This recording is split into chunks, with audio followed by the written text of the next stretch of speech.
So, Lita, take it away. First game of the finals. Indeed, welcome everyone to the grand finals. We will have Aftermath B, formerly known as Tempo, with Pause for Hera in blue on the north. Down south is Portuguese for Lyria in green. And pretty close to Lyria's base is Miguel with his red Franks. To the north of him is Dogao in yellow Vikings. I kind of feel like Miguel and Dogao went for the traditional Civ picks, and well, these are the stronger Civs on paper on this map. Yeah, I think when you think about a final, you have to think about every single game. And you had asked me about the draft originally, and I'd said it's really hard to say right now. At this point, based on the civilizations, maybe Hera's going to go for some crazy farms around his full work or something, and it's going to skyrocket his food eco up. I don't know, but you definitely have to think that Miguel and Dogao are going to want this one. If they were to lose this game, they have two top-tier civilizations for their position to start it all off. And look at this. You've got scout teamwork here from Hera Lyri. Good job from Miguel. He's been able to get the villager away. Indeed.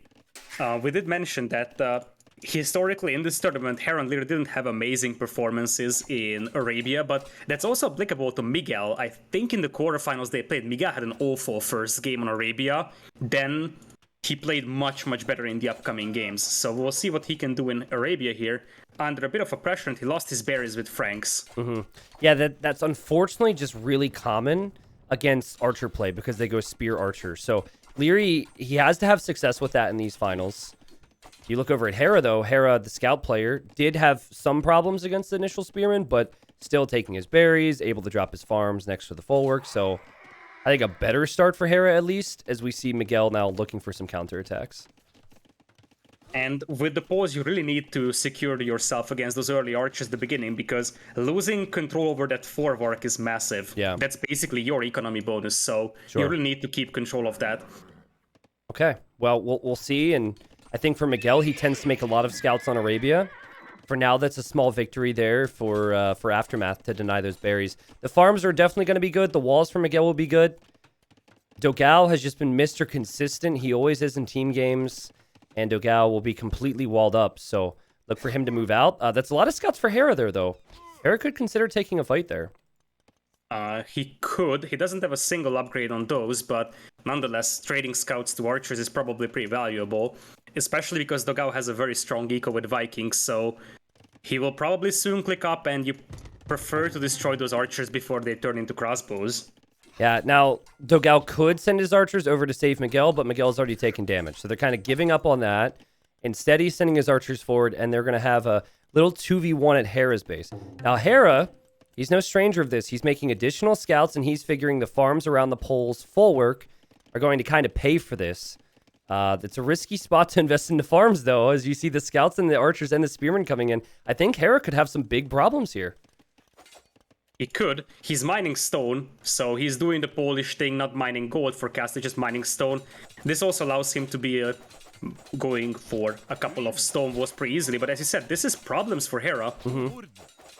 You know, if they knew his berries and his farms were over there, they would have gone there instead. They just assumed that the rest of his base is locked down. Hera's able to freely sit there taking that food. This is really good for Hera. He could have taken so much more damage from this push. But then again, he still could take more damage from this push. He's got to be real careful. He could. Scouts are going down now for Miguel, and as you said, Hera is a little bit lucky over here that Miguel and Dogao doesn't know about those berries and that forward, because that would be a significant portion of Hera's farming eco gone. Still, he had to make a lot of quick walls here, lost his stone mine, so that investment into the mining camp is also down the drain. Yeah, but I think you look at how Hera wanted to play this. He wanted to have a lot of food income. He wanted to make a lot of scouts. He's doing that. And then you have Miguel with a similar situation to before in the group stage. He's just added a lot of towers so far. Not able to do too much with his scouts here, and Lyri's going to be the first to Castle Age. The concern here for AM is that Lyri indeed is the first to castle, but Hera is nowhere close. And while light calves are nice and everything, but currently all opponents are fully walled. And you would have knights soon for Miguel, so right. This could backfire really badly here for Hera, although he might find a couple of archer picks here with those scouts. I don't know if he will, actually, because Dogao comes in with reinforcements. Again, if Dogao just shifted the other way, like, that would keep Hera in feudal age forever. Hera now with houses to try and, block this army off, but he needs a lot of scouts to be able to engage against these archers. And they'll be upgraded soon, Lidakor. They'll be upgraded in 50 seconds. And I think that now Hera's gonna have to go for a defensive tower because Yeah. Dogao starts to feel that there is something more to the north, and he is absolutely right about that. Lear is about to hit Dogao's gold mine though, so Dogao is off from gold. Ooh, that's a big one here. And Dogao has to block both sides here. And he needs that gold. Hera can kind of relocate his farms. Good tower to defend. Leary's been untouched. That is a terrifying thing if you're Miguel and Dogao right now. It is. And Dogao is off from gold. He can squeeze in Botkin and Crossbow, but this will delay his ballistics, and it's not like he has a good backup gold mine to play around with either. He has to call his entire army back home to clean this one up. That hurts so badly. Yeah, right. Yeah, I think Hera really benefited from them going the wrong direction. Hera was able to make this amount of scouts, able to stay alive, able to keep his eco in a fairly solid state, and there he goes on the way to Castle H. And now Miguel is either going to have to send some help over to Dogao, or he's going to have to go directly to Leary to try and hit him. Leary is looking in his sweet spot right now. Yeah, Leary booming on 2 TCs is pretty scary. On the other hand, he needs to be careful not to lose his army here, because we already have knights coming in from Miguel with soon +2 defense, and Hera is still very far from being able to help. Hera is helping in attack, though, right? He's attacking some of these units here.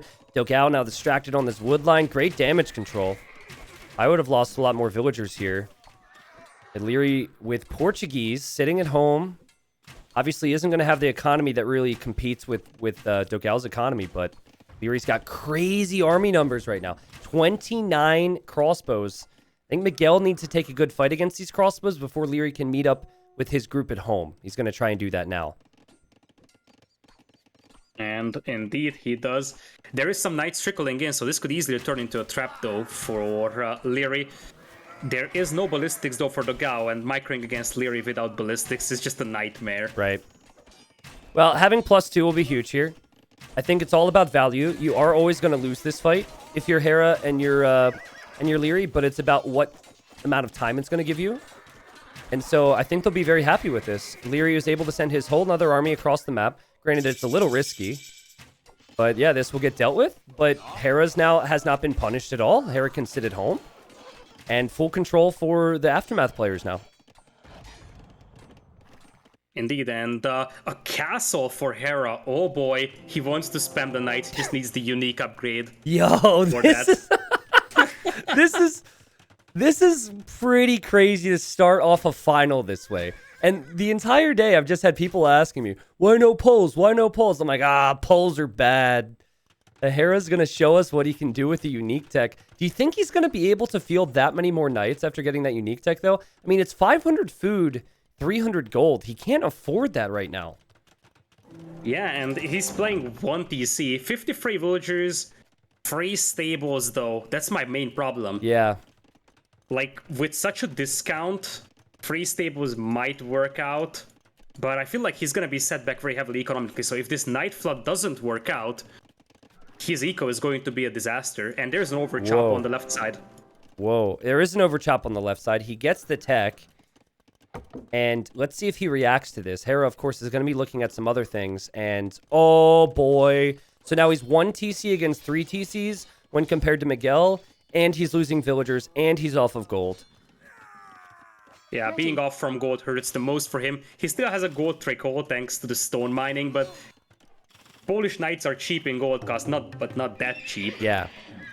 I mean, you also need farms. I mean, there's other aspects, right? If you've got to make enough army to make up for the fact you don't have military. And Miguel's like, oh, you don't have military. I'm just going to think about running underneath your TC. Hera's position is really not strong right now, but I'll tell you what, Leary has a ton of crossbows at Miguel's base, and Miguel, I don't think, has noticed this. Because if he noticed it, he would have run away. So, good stuff from Leary. Yeah, Leary's got quite a lot here. The TC should be able to contain these. As Dogao is heading towards Leary's base, though, and Leary doesn't have that much at home to defend. True. Hera is just not getting his knights out. Once Hera starts the Night Flood, this is going to be really scary, though. Well, if you're going to play like this, and this is kind of a lesson for anyone out there, You know you're behind an economy, stay behind an economy, and get ahead in the other aspect of the game, and that's, of course, military. So, now Miguel being wasteful here, losing some knights and HP on the front, is really not good if Hera is indeed going to be on, like, 3 or 4 stables. Good control still, and good economy for the Heresy team, but my goodness. 46 crossbows for Leary. This is, like, prime Leary, exactly the spot you'd want him in if you're Hera.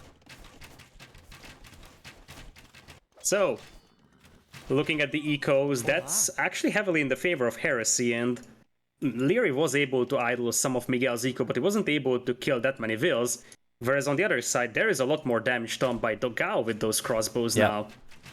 It's also, you're kind of a little bit on the clock right now if you're low eco.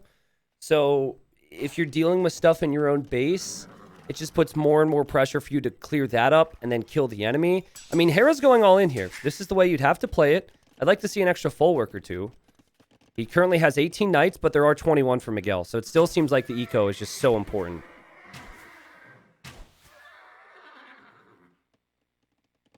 Alright, looks like it's Imperial Age time for Dogao though, and that's where the Viking eco comes in. Yeah, a little he wasteful. needs to be careful with those crossbows. He also is outnumbered pretty heavily, but if he gets to Imp here, that could potentially snowball the game, especially because even cavalry wouldn't save Hera. Even if he gets to Imp, he doesn't have +4 defense, and that's where balls will really start falling off. Oh man, they've been so wasteful with their army here, Heresy. Miguel losing knights unnecessarily. Now you have Hera getting a good engagement against Dogao. I mean, the eco's there. That should be exciting for them. But if Dogao doesn't have his numbers when he's an Imp, this is going to be problematic, Lita. Look at this. Miguel's going to pop out. But that is still so many crossbows from Leary. He's almost at a point where he can one-shot those knights. He is, and Hera is just spamming knights all across the map here. He's got 4 stables, and as you said, he needs some more folwarks just to make sure that he's getting that consistent eco bonus. Yep. Doesn't have too much on gold, interestingly enough. So again, for viewers that don't know, Poles actually get half the amount of gold as they do stone when they mine stone. So Hera's got 7 on stone, 7 on gold. At this point, you just try and hit Miguel's production. Miguel will have fewer knights than Hera, most definitely, if he starts to lose these stables and has to rebuild them. And honestly, Lita, I'm really torn on this right now. Obviously, Dogao's going to be an Imp soon, so it's still very possible for Heresy. But I'm unsure on if this is the unique tech being very strong, or if it was Miguel and Dogao losing a lot of their army before their eco kicked in. I kind of feel like it was more like Miguel and Dogao losing it, because sure thing, there is 30 knights for Hera, but if you look at Miguel's KD, he's got 32 kills, 42 deaths, so I kind of feel like he just lost. Like, the difference between them is pretty much the number of knights lost.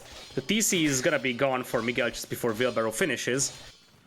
Yeah, I mean, this is brutal regardless. At this point, if Hera adds town centers, which he probably shouldn't, then Hera's going to catch up in villagers. Miguel only on 2 TC. Actually, he's on 3. But it's all about army. It has been all tournament. And typically, you're talking about Leary getting to Arbalest first. It's not going to be the case here. So, with Leary on the way now to the Imperial Age, there's about 3 minutes for Dogao to kind of push back here. Threaten Leary, threaten Hera in some way. And it seems like Aftermath are just happy to run away from this for now. Yeah, they're more than happy. In fact, they should just use Hera's knights to run straight to Dogao's base and just force Dogao to chase with the Arbalest. Yeah, I agree with that. That's a really good move. Send the knights over to Dogao. Leary could maybe pull home. And I love the castle from Leary. This kind of stops that all-in push from Dogao coming to his base. Dogao seems to be going towards Hera, but I mean, Hera already has 1 castle. That does kind of help. And Hera's going Imperial Age. What in the world? This is crazy play here. Yeah, I mean, that folwark bonus is going to kick in eventually, plus the trickle of gold helps quite a bit. Yeah. And the beautiful thing about those defensive castles is that this pretty much makes it much harder for Dogao to go for an Arbalest push from one side. So I think it was MBL who did Bulgarian town centers to try and contain that. These Polish castle play is probably just as good at limiting the movement of those arcs from Dogao. Will the castle save 51 crossbows, though? That is a lot of crossbows that are still about a minute and a half away from upgrades. Hera's going to delete his walls as Leary's trying to micro and back away here. Impressive job from Leary, honestly, because he's been able to get a decent amount of kills, and he's still kept his mass alive. And there goes Hera into Miguel's eco. Miguel cannot stop this, Lidakor. He cannot. He has already lost all his lumberjacks. He's got no food income. And even if Dogao steamrolls Hera at this point, it is going to be an even game. And Dogao is very, very far from destroying Hera here. Yeah. Crazy. I mean, not only is this looking like it could be a victory for Aftermath, but then you have to consider the civilizations. I think most would agree Franks and Vikings are actually stronger. And then the mental aspect. If you lose this game to what Hera and Leary are doing, you're not going to be feeling very confident moving forward. I'll tell you that much. What a performance. I think we're getting the answer to our question. Part of this is the unique tech here for Pause, because Hera is just flooding out knights. Yeah. Once he has this eco set with like 70-ish Veils and the unique tech, this is probably even better than Berbers in the long run. Yeah, I mean, it's tough because you have to think about how much eco do you need, I guess. And you certainly need less. So, yeah, I don't know. But for Leary, he just needed to make sure he got his imp upgrades. He now has his imp upgrades. He has more Arbalest than Dogao. And his teammate is in the better position. Miguel is, I mean, not really going to be defeated. But Miguel's in the Castle Age. Miguel has knights that have the normal cost. And Hera's got these knights that are incredibly cheap. He's also getting Cavalier now. Of course, lacking armor sucks, but Cavalier's still way better than Knight. It is, and especially considering that the key thing here for him would be mobility. Yep. Because Dogao would have a very, very slow-moving army. Wow. Dude, again, what a statement there from Hera and Leary. I believe they went in there with the worst civilizations, and Hera really utilized the Pole's strengths to his advantage there.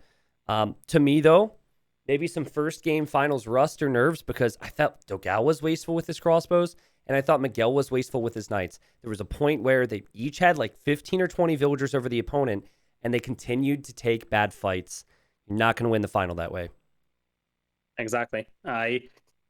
We have to keep in mind that, once again, Miguel had a pretty underwhelming game here on Arabia, but when they played the quarterfinals, he had a pretty bad game on Arabia and then just finally found his way in the upcoming games, and he played like a beast. And we have seen it so many times that the team that wins the first game, it might just be because the opponent is not warmed up appropriately. Sure. And I also expect Heresy to perform much better on their own home maps. If you look at the resources right now, it's pretty interesting, right? So you've got Hera with the most food, which is pretty crazy because you had Miguel on 3 TC food eco on the other side. So using the full works and using the farm upgrades really did benefit Hera there using the poles. And then you look at his gold collected and it doesn't really wow you. But then you have to remember that, quick math here, like 1250. Yeah, 1,250 gold came from just mining the stone. And then his knights were so much cheaper. So, I mean, that gold count, that food count, paid for the victory, essentially. Well played, Hera. Indeed, that is actually more gold than Miguel collected, and as you said, it's much cheaper to get those knights out for the poles. So, really, Hera used poles the way they are meant to be used. Maybe. Like, yes, but I think if I were to ask Miguel right now, like, hey, what do you think about that game? He would say, there's no way we should have lost that. So, I think you are correct in that he used it the way they should be used. I'm not sure if it should have had that much success. And I hope Heresy can kind of push that out of their minds a little bit. All right. So home maps. We have 3 home maps available for Heresy. We have 3 home maps available for Aftermath. Go directly to those home maps.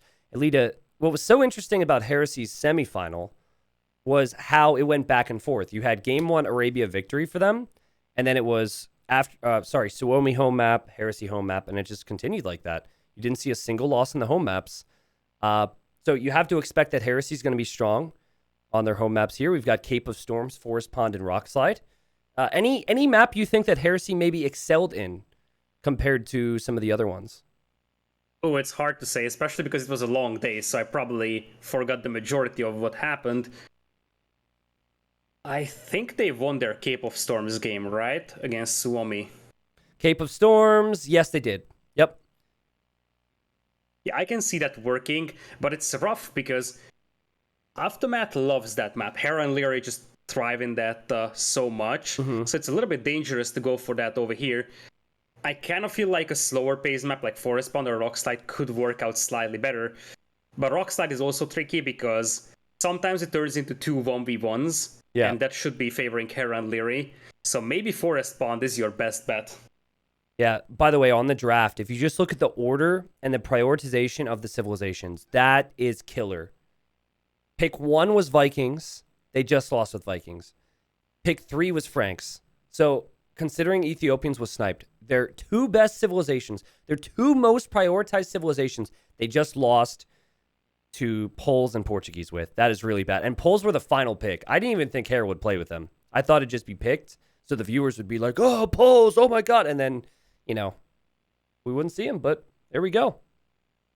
Yeah, that is massive value there for Hera and Leary. They probably said, okay, they might even have gone for Poles and Portuguese just to go back on why they selected it, because they knew that it's going to be Franks and Vikings anyways. Maybe. So they were like, okay, let's try it with these weaker civs. They picked 2 amazing civs, their first 2 picks, but we'll have our better picks for our own home maps. Yeah. So if we're talking, if the next home map is Cape of Storms, I fully expect to see Kumans here.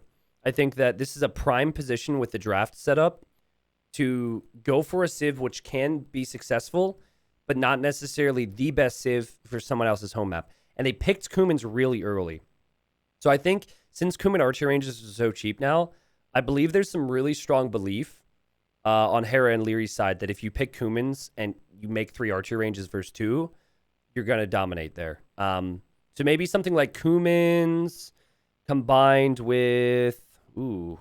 I could see Kumans and Turks, truthfully, for the next civilizations.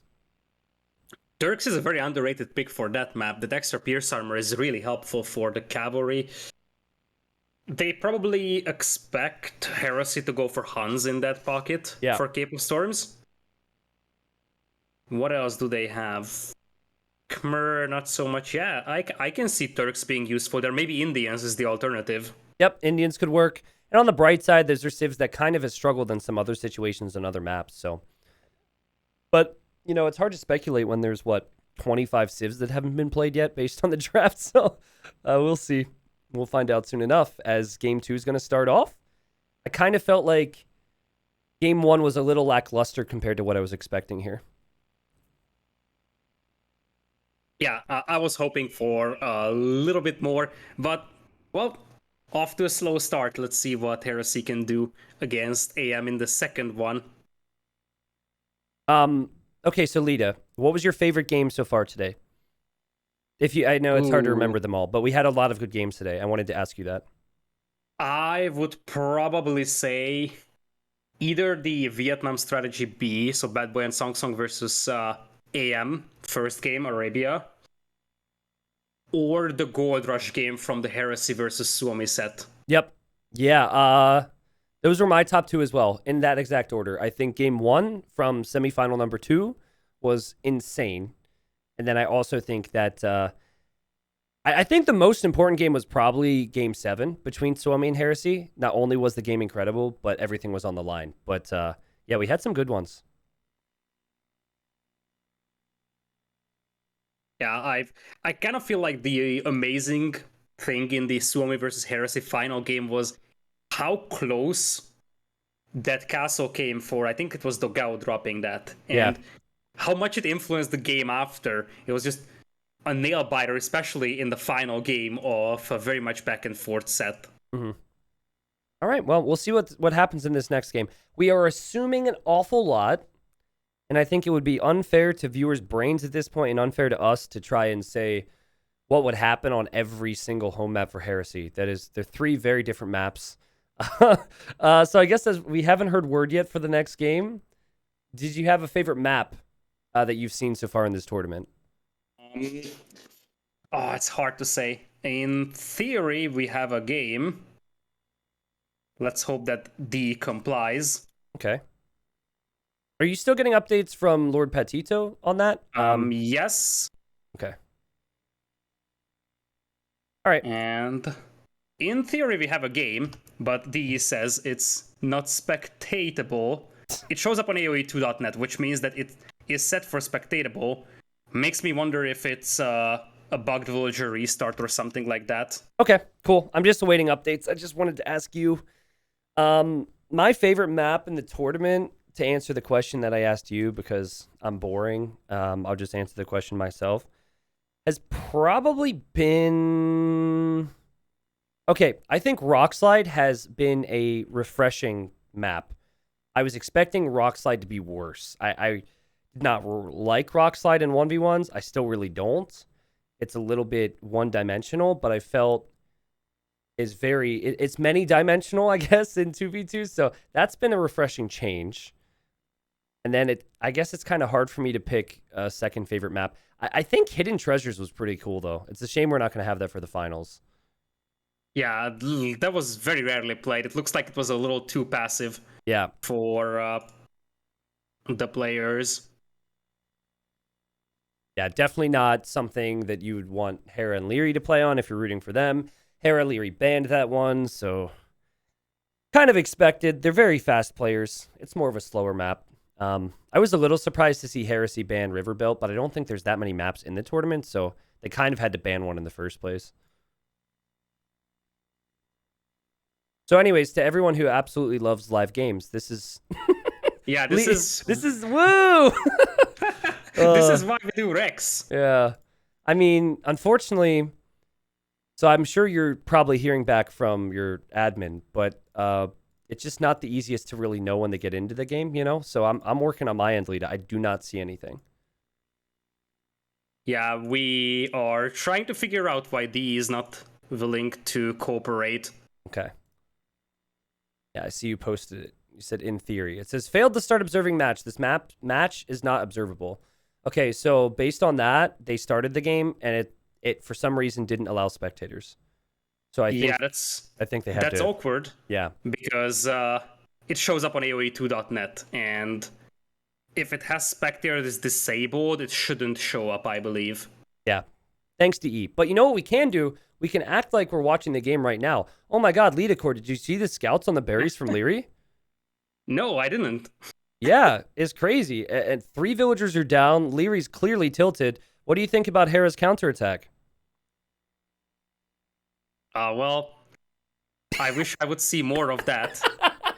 You just, I apologize for putting you into such an awkward position. You were just like, do I really have to do this right now? You can just tell me no. You don't have to go along with it. I'm sorry. I'm just really, really awkward. It's fine. It's fine. I'm with you on that. At this point, I'm used to it. You know, 2 years after the game came out, I'm used to it, man. This is my sweet spot. But hopefully we'll get in. Hopefully we'll be able to see the villagers on Leary's berries. Should be soon. I certainly hope so. If you want, because I think you're probably coordinating to try and figure out what's going on, because you're kind of exactly. Yeah, you're kind of like distracted right now. I can just do a little ramble about upcoming games here. So I was looking at the draft, and I think I mentioned this before, but just to expand a little bit more on this, I still am really surprised to see Kumans at this pick. Like, this is such an interesting timing on Kumans. I get maybe picking Kumans around where Kimura is or something. But the fact that Hera and Leary, of all players, prioritize Kumans so high is a surprise to me. I'm also a little bit confused on what we're going to see on the map Forest Pond for Heresy. Typically, you see civilizations like Koreans and Spanish combined with maybe Persians, combined with maybe Italians, Byzantines. What would they do against castle drops? As I look at these civilizations here, oh god, Koreans is staring me right in the face. Never mind. Okay. Okay, they'll probably go Koreans and Persians. Maybe Koreans and Malians would be an option there. So it's not too bad. Yeah, I called them Harry. That's what you get when you combine Hera and Leary. You get Harry. You combine... I called the Heresy team Degel earlier, or maybe it was Mogao. I forget, but mistakes were made. So I guess the concerning thing here is, everybody, is if they started the game, it is possible they're so focused, they're not responding to Steam messages. Players probably do not have Steam notifications on for when They actually do. We have been talking to them. Oh, they do? So, Okay. yeah, probably like basically what's going to happen is that they were pretty deep in the game, in fact, because it's Cape of Storms. It is very fast paced. Okay. And they said that likely the game is over in a couple of minutes. Wait, hold on. Who said that? Did Hera or Leary say that? I'm not going to say that because that's a bit of a spoiler. That is 100% Aftermath saying that. Just saying. Anyways, go ahead. Continue. So, since there is no guarantees that even save and restore would actually fix things, Okay. what we're gonna do is just pretty much wait it out until they finish the game and have the rec sent to us. Okay. So we can sort of cast it from rec. The magics of live games, right? Okay, now, imagine this. 5 minutes ago, I made up a fake scenario where Leary got hit on his berries and then Hera counterattacked immediately after. What if that fake scenario actually happens in the game? There's a chance. I mean, I'm more excited for this than I am the rest of the games, to be honest. Because Leary's going to be on the front. Hera's going to be behind. Leary's going to get hit because he's too aggressive. And then Hera's like, okay, I'll counter. It's perfect. It'll be perfect. Yeah, I didn't give any specifics on who he would counterattack. But yeah, that's probably a good solution here. And then we don't have to like speed through what is already a very fast game mode, right? Exactly. At this point, if we just join up, especially on this map, which is super aggressive, if we do a save and restore and just continue spectating from where they left off, we sort of miss half of the game. So probably the best solution after, just having the game functioning as intended. Someone said, if I get it right, then we burn you as a witch for knowing the future. Oh, that's funny. Well, we'll roll with it. We'll figure it out. And then for game 3, we'll start off. It's like we've had a pretty long spec delay with a couple crappier jokes, This is still standard stuff. It'll be fine. It's the suspense. Yeah, occasionally, and I don't know, but So the way it works when you're trying to do tournaments on DE, right, is you create a game room every single time. So you do not have static lobbies. So you can't just host a lobby and say, all right, get the players in here. And then when the game finishes, go back to the same lobby with the same settings and everything set up.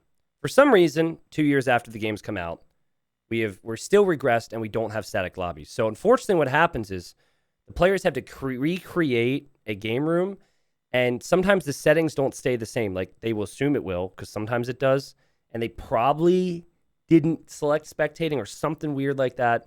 And I could see when you're trying to focus on playing the games, all the civs, all the other things, it's hard to remember that. So, indeed, especially because you don't assume that, the options just change. Yeah. And you also have 2 panels that you have to use to set it up. So, before you host the lobby, you have to select the server. And you have to select if you want spectators or not. And this is just assuming that the game works as intended, because there's a chance that they did everything right and things just went haywire. Sure. Yeah, so basically, guys, game is happening. And we tried to have them save so we could restore and pick up from where they are. So yeah. Oh, the game's over already. Okay, so we know it's not an hour-long game, at least. Exactly. Ooh, spoilers. We were actually lucky that this happened on Cape of Storms, not something like Forest Spawn, and we were sitting here for 5 hours. Yeah, thank God for that. I'll be thankful for that, I guess. Forest Pond has given us some really long games. So yeah, we'll load up soon. And what I can't wait for is when we see where they paused. Because at that point, it's going to reveal to me which team said, this game is going to be over soon. Oh, God. I feel bad for the players to have to pause in the middle, but what you going to do, right? Yeah. In fact, actually, we're very lucky. And shout out to the players for reading their notifications while they're in the game. That's not something that's obvious. True. I wouldn't blame them for just completely muting all notifications. Yeah, I would. No offense, but I would have ignored you and been focused. So But you're not in the tournament finals, though. That's the difference. Okay, listen. I mean, technically, we are both playing a massive part in not only the finals, but every other stage. Like, Leary and Hera can't say that they took massive parts in the group stage. Not every group stage. We did it, Lita. We made it. Yeah, that's true. All right, I'm ready when you are. So Okay, I'm cool. paused at 2. You're paused at 2 seconds. Cool. Let me just get to the same spot. We'll act like this is live. Everything will be good. We haven't seen the game, of course, so we'll roll with it. Just bear with me. And can you go to 5 seconds, actually, with Capture Age? I think it'll make it a little easier. Okay. I'm at 5. Okay. On your count, we'll hop in and do game number 2. All right, let's do 3, 2, 1, and go. All right. So another Celts pick for Leary on the front. That didn't work out too well for him in the semifinals.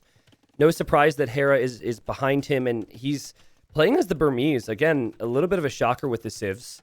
Dogao in the front with Incas. We've seen that virtually every game in the quarters and semis for him on this map.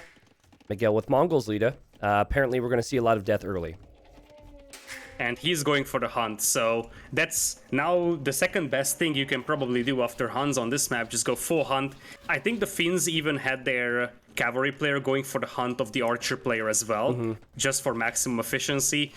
But as we discussed, indeed, Celts are nice and it helps to pump out archers that you have the lumberjacking bonus, but they're not particularly amazing as an archer civilization compared to Mayans, especially if this game happens to go into Imperial. We have seen instances of that as well. Yeah, Leary, I mean, he can't have a worse performance on this map with Celts compared to the semis. I was really shocked to see that, so that's a positive.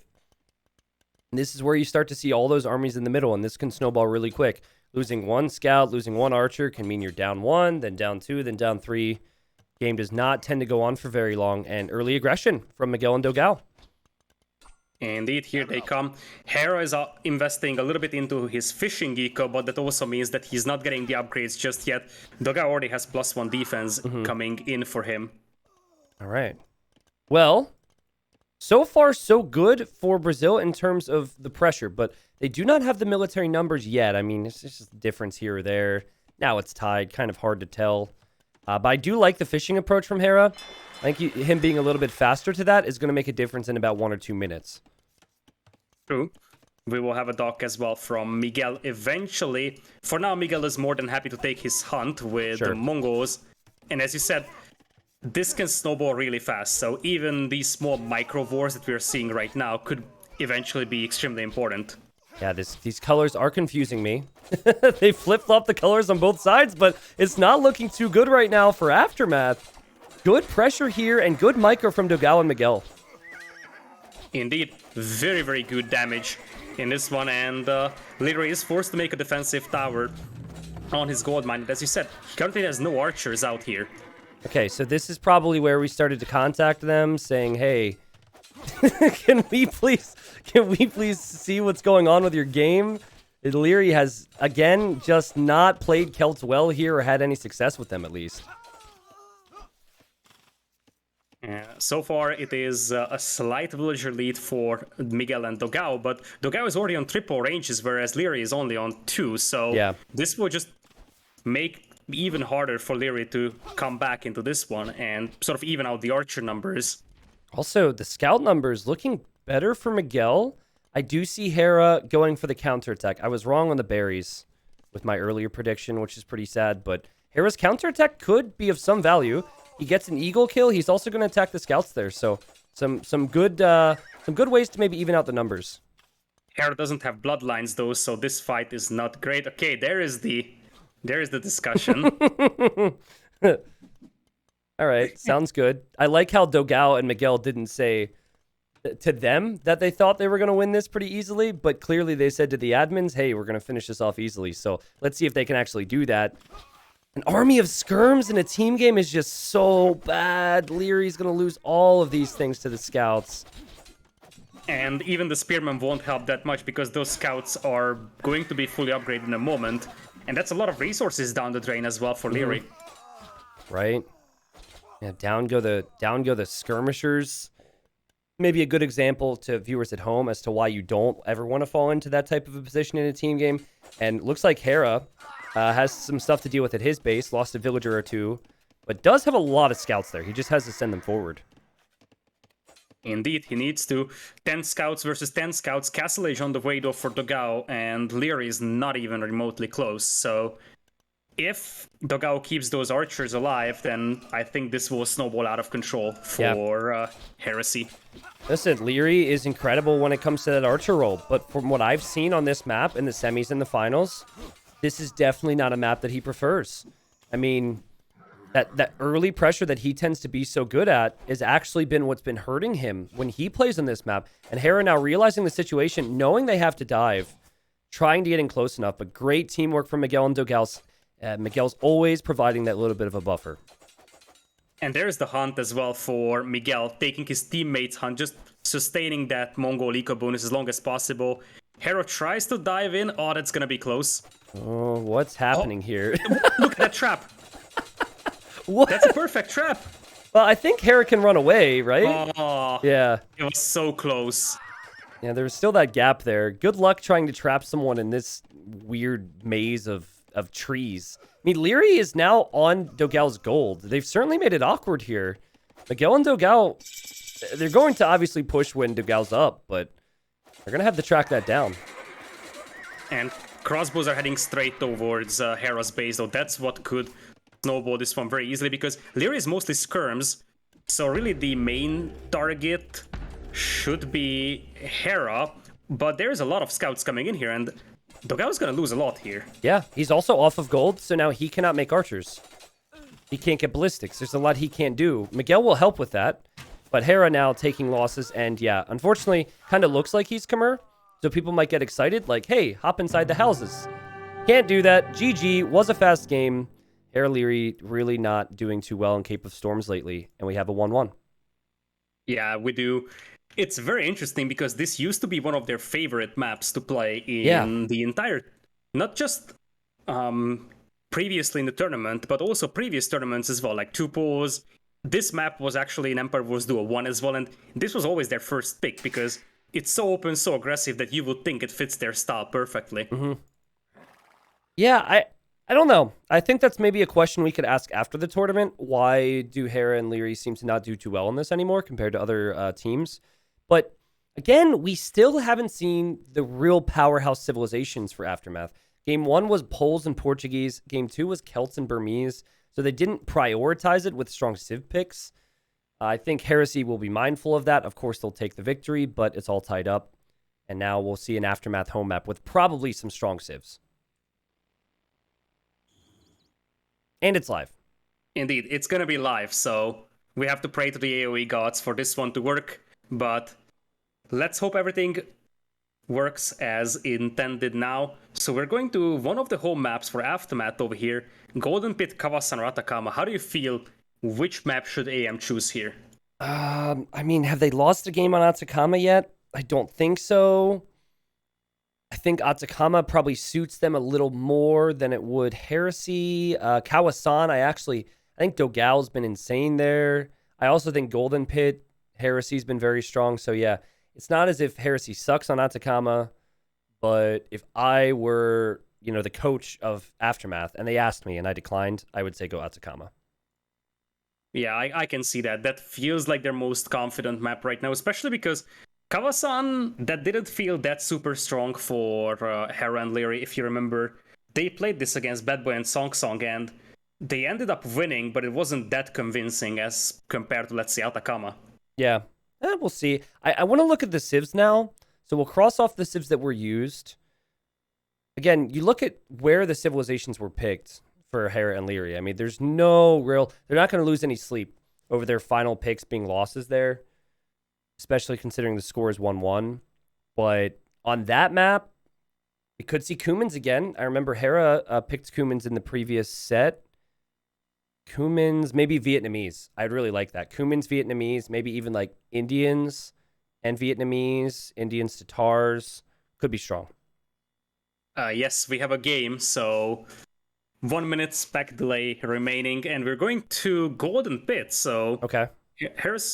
it looks like we're just gonna play a very standard and old school map here, but I think that evens things out a little bit because both teams have been around for a long, long time. Golden Pit has been in tournaments ever since I have started casting, and probably it was in tournaments long before. Not really, actually. Like, I feel like the first time I remember in the 6 years I've been casting, Golden Pit entering 1v1 tournaments was one of the NACs. And then I know Nilly's always really like that. And then I know we included it in the 2v2 World Cup, which was like a year and a half ago, but I think it is fairly recent. Obviously, Empire Wars is super recent. And, it is a little different in Empire Wars, but we see the civs will be in 10 seconds. I think it's much better in 2v2s, Lita, than in 1v1s. I prefer Gold Rush for 1v1s. Yeah, especially because I think the bigger the team game is, Golden Pit becomes more and more fair, because on Gold Rush, you sort of have to control that little hill, and it's always just one player controlling it. On a Golden Pit, it's possible for two teams to have a simultaneous control over the middle, and both of them having access to gold. Yeah, it does depend on the version. Golden Pit, also you have that element of taking the middle doesn't give you a hill advantage, which is really cool too. So we do have some of the civs we mentioned. Tatars and Burgundians, really strong civ matchup. I like that for Leary and Hera. And then we have Saracens and Berbers. Oh man, I love Saracens and Berbers for Heresy. Yeah, that is a very nice combination. Berbers, by far the most popular and probably the best cavalry civilization for this map. Yep. Burgundians is sort of the budget Berbers here, because you won't have the cheap cavalry, but you will have slightly better cavalry in exchange. So that's something that could potentially match up against the Berbers. But then there's Saracens, which it all comes down to how you use them. Because in the long run, Tatars will be way better, especially for Leary. But Saracens, if you use your power spikes really well, maybe hit an early castle age, that could be very devastating, especially with the building attack bonus. Yep, and if you ever gain control with that building attack bonus, the enemy can say goodbye to quite a few of their military buildings, right? Good job from Miguel. Excuse me, he's just walling up. Hera is going to kill a scout there, though. And we actually have the rare occurrence of the scout players being on the same side as each other and the archer players being on the same side. So very rarely are you going to see that archer spear forward when you're up against the other archer player from Leary. Indeed, there's a spearman coming in from Hera, though. That can swing the battle in his favor, and the walls for Miguel are not complete by far. The same thing happened against Bad Boy and Song Song for Hera and Leary. They just got the chance to run inside and do some damage to, I think, Bad Boy at that time. Yeah, it was either way, it was a really, really tough situation for them. And good early aggression from Hera. Notice he can't really justify or afford to get the Castle Age Wood upgrade yet. I think that that's something you'd see in RM.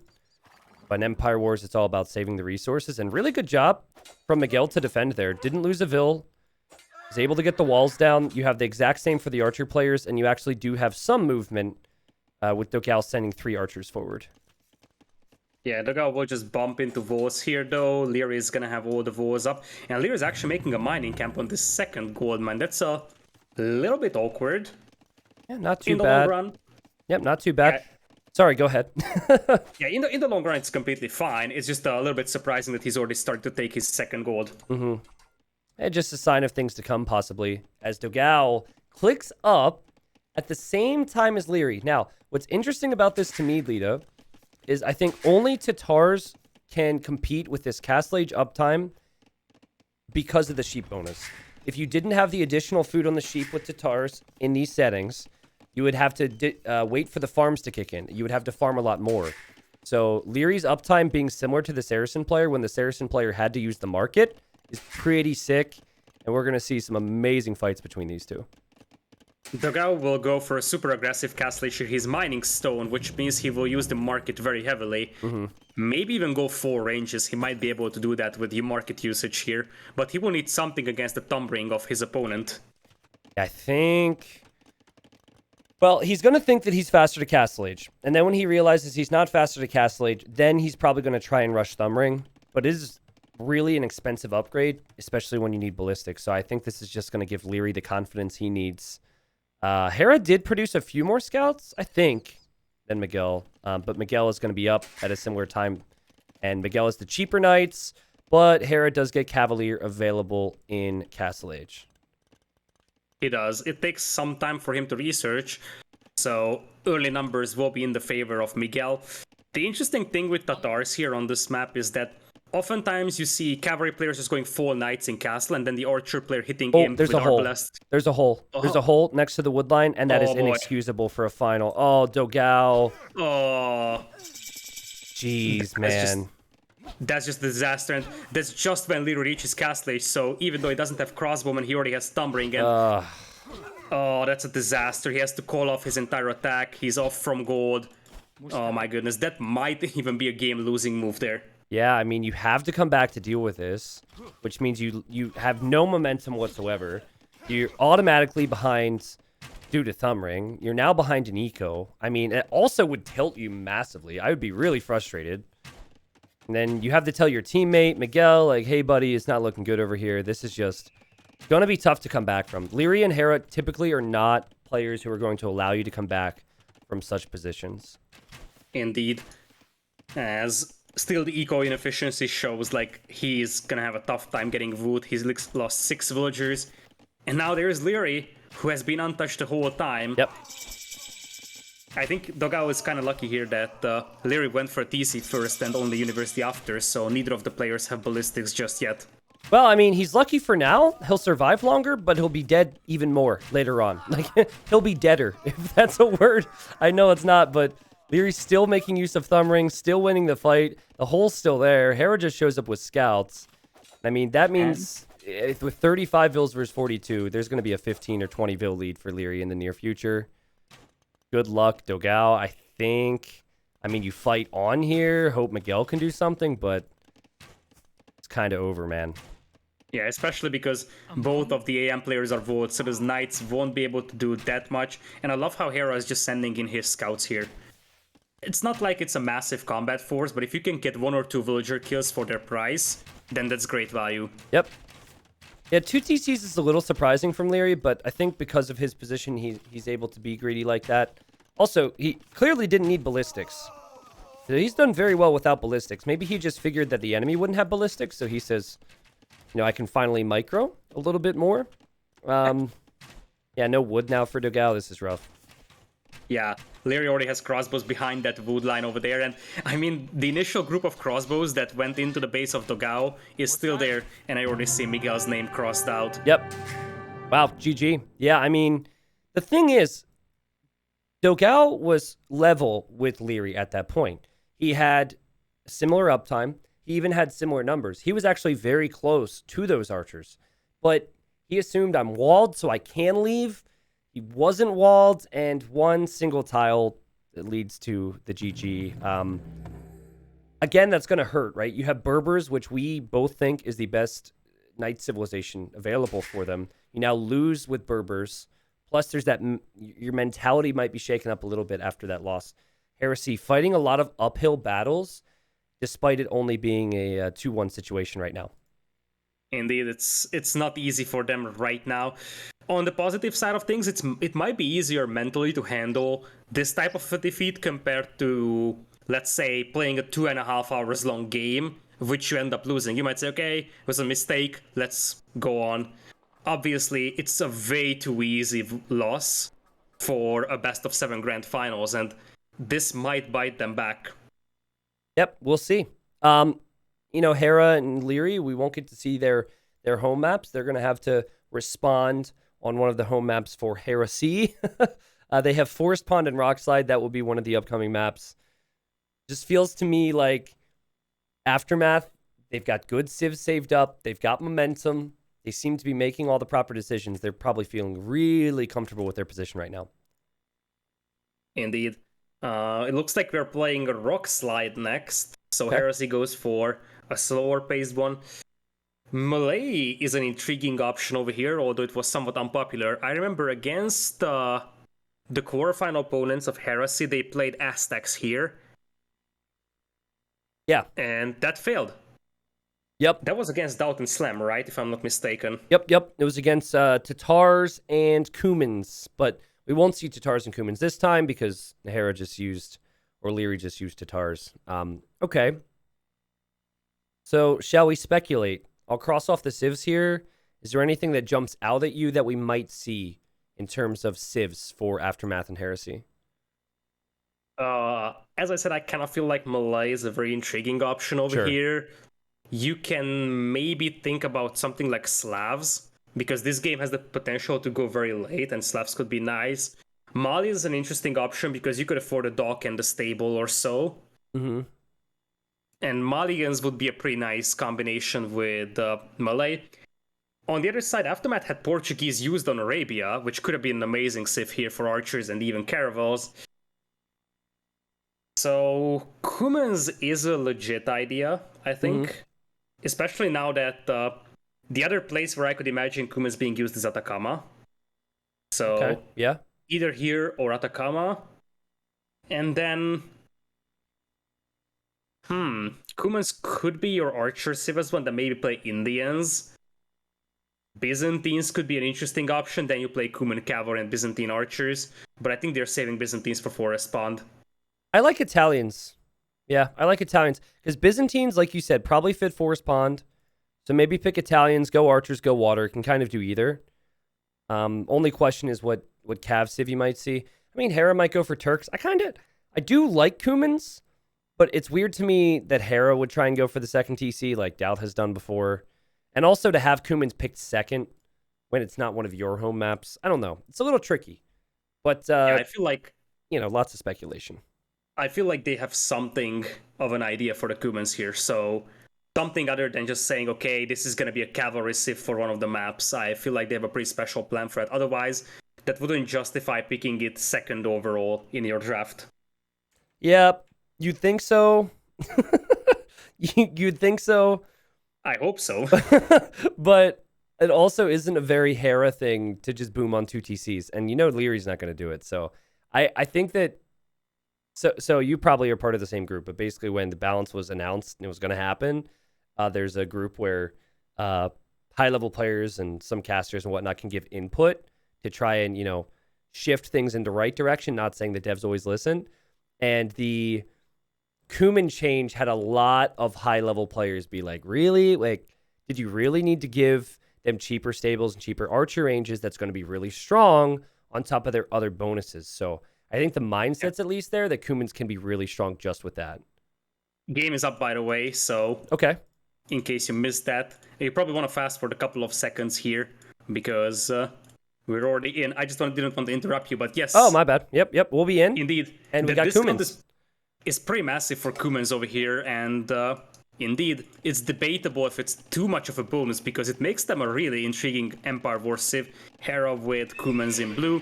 We will have Leary as Mayans in green.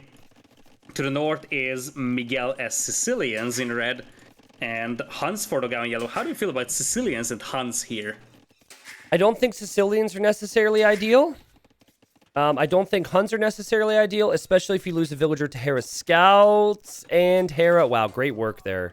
Starts off the game with a Vil pick. Yeah, I mean, like we said with the draft, right? You're going to have some civs that are lower on the totem pole.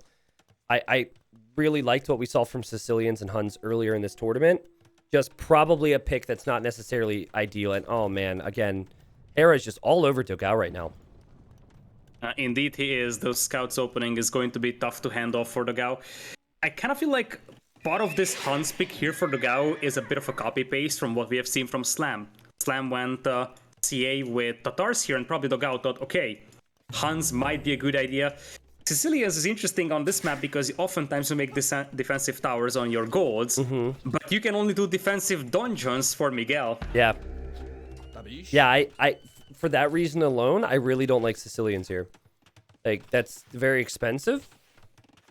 And I'm wondering what the opening is going to be. It feels like Miguel doesn't know what to do. You've got Eagles and Archers. Archers hitting his berries. Eagles roaming around. And even Hera's looping over to help out right now. So, I mean, Hera's already added stable number 2. This is what I said. He was one of the players that was like, do you really want to make stables that cheap? He's on double stable scouts already. Yeah, I feel like the question with double stable scouts is not whether or not you can afford double stables themselves. It's about, can you afford production? It looks like Hera can. Yeah. And he's even grabbing Bloodlines and +1 defense, so they really are motivated to do some feudal damage here. Whereas for Miguel, he probably just wants to go into Castle Age at this rate. Kind of looks like it. He does still have access to golds. He doesn't have as many as he'd probably want on gold. But yeah, so Miguel's not really doing too much on the offensive front. This always will swing over to another player. But Dogal does have 3 spearmen. So with the tower, with 3 spearmen, maybe he's going to end up being able to defend from Hera. Maybe we then see Heresy faster to the Castle Age and maybe a little bit of pushback if Hera's investment isn't worth it. Yeah, right now, that's quite a lot of scouts here, and those are going to deny the gold, partially for Dogal, which makes it harder for the Cav Archer switch to happen for Dogal. Dogal only went for 1 Archer, and he'll probably play triple range Cav Archers right at the beginning. I love how much vision Hera has over all of this, but he is going forever feudal at this point. He doesn't have a second TC. He's just going scouts. He's killed 1 villager. Now here's Leary. Leary's here to help, but Dogal doesn't seem hugely concerned by this just yet. He's still on gold. He's going for the 3rd range leader, so he might be thinking about Cav Archers. He probably is, but Hera's got a concerning amount of scouts now in, and I mean, they would just run past the TC, especially if you use that group that Hera has 9 scouts just chilling. I think he may have forgotten about that, but does it matter? 3 scouts inside, and those will already do the work. Yep. I mean, certainly doing some damage here. I still think it is going to be important that the other group does some damage. A few villagers picked here feels good, but Dogal will have minutes over Hera in the Castle Age, which could lead to Cav Archers and a great counter. So this is the moment. Will Hera be able to kill with these scouts? I think he's got enough. He's got enough. There is a defensive tower, though, and with the quick walls and the tower, this should be enough for Dogal to hold. He could sit those 3 archers underneath the tower, and it will range every single vill there. Oh, that's true, because Dogal didn't get us in the tower in time to kill the archers. Now it's a problem. Dogal is up to Castle Age. With some good CA micro, he should be good to go, and he's very happy that Huns have cheaper Cav Archers because he already lost 5 vills here. Wow. I mean, he'll be completely off of gold. He won't have Cav Archers then. He's down to 32 villagers. Miguel can't really help. This is really bad. He has crossbow, so he will kill every single villager there. Wow. And 3 Cav Archers won't crack it because Hera's got a million scouts here. If you run, you die. You basically choose how you want to die at this point. Choose your way of death. You want to die to archers, you want to die to scouts. And it's a mixed bag for Dogal right now. What a strategy from Hera and Leary. And we're seeing now why Cumans were prioritized so much. Leary's over here with more crossbows. And poor Miguel hasn't really been able to do much. I mean, he's losing his knights to scouts right now. Yeah, the scouts have +1/+1. The knights only have +1 defense. But as I said, I kind of felt like AM has something more for Cumans. And now Hera will just run past the TC, and that probably be his game over, honestly. Yeah, I mean, it all depends on if he can wall it. The gate is Rip. too weak. It got nerfed a couple of patches ago, and Hera's gonna be more than happy to just slaughter 15 vills and be done with it. And you can't house wall either. That sucks so much. If you had to sit with houses, you could probably save those villagers. But it's just too much work to do with just palisades. Oh, man. I mean, this isn't just a win. This is a slaughter right now. He cannot field many Cav Archers. Hera's a minute and a half away from Castle Age with 50 vills, 25 for Dogal. It looks humiliating right now for Heresy. Yeah, Heresy's getting absolutely shredded, and this is why that previous game hurt so much, because, okay, let's say that they got outplayed by this strategy. Yep. Cheap mine archers plus the scouts of Hera, but previous game was just such an easy win for AMB, and they would move on to match point with this. And game 1. Like, if this game happens after winning game 1, which I think they were leading in, it's fine. The score ends up being 2-2. But losing game 1 is such a massive blow that I don't know if after losing this, they can come back from it, even based on just the civs, right? Like, you're going to be playing with worse civilizations against a team who has 3 wins against 1. Assuming, we're assuming an awful lot. Maybe Miguel's going to carry right now. But 30 Vil lead for Aftermath. Hera's going to be able to make his own military soon. And I think he just needs some knights. You don't even need to worry too much. Dogal has 18 villagers. And those Cav Archers have very little upgrades. No husbandry, which hurts really badly against Cumans that will have the faster cavalry by default. And since it's Cav Archers and Knights and we don't have a lot of CA, Camels might also work for Hera. Yep. And Leary, I think, is just thinking about Imp at this point. Yeah, I mean, Leary's just like, how's it going over there, buddy? And Hera's like, pretty good. I got my guy down to 20 villagers. And Leary's like, really? Only 20 villagers? I expected you to get him down to 10, you know? Like, Leary, he has had some work to do. No, don't get me wrong. But I think it seems maintainable. I think he'll probably make a few monks soon, get some conversions. Hera is in Castle Age now, and as we expected, able to defend himself. He is. He does have +1/+1 on the Knights. Same thing for Miguel. But at this point, Leary could do whatever they want, and they would still win the game. Hera could have stayed on scouts there. He honestly didn't need to go Castle Age. He could have stayed on scouts, added the second TC, and stayed in Feudal Age the rest of the game. I think that would have been slightly BM. I don't know. Many people might argue it wouldn't be because it would actually work well. But I think the strategy from Hera and Leary's just been sounder today. But certainly the execution from Dogao the last 2 games just hasn't been there compared to what we saw from him in the quarterfinals and the semifinals. Yeah, we have to add that Dogao and Miguel had to play a really exhausting semifinal against Suomi. And sure enough, Hera and Leary also had to play a pretty long one against... ACCM, or not ACCM, what am I talking about? Bad Boy and Song Song. Just for clarification, the 2 sets were played at the same time, so about the same amount of break was available for the 2 teams, but I think Miguel's set was, or Heresy's set was a lot more exhausting, a lot more of a nail biter, whereas probably Hera and Leary could ease down on their tryhard approach a little bit for, let's say, the final game of that set when they were up 3-2. So maybe they didn't have to stress about it as much as Heresy had to.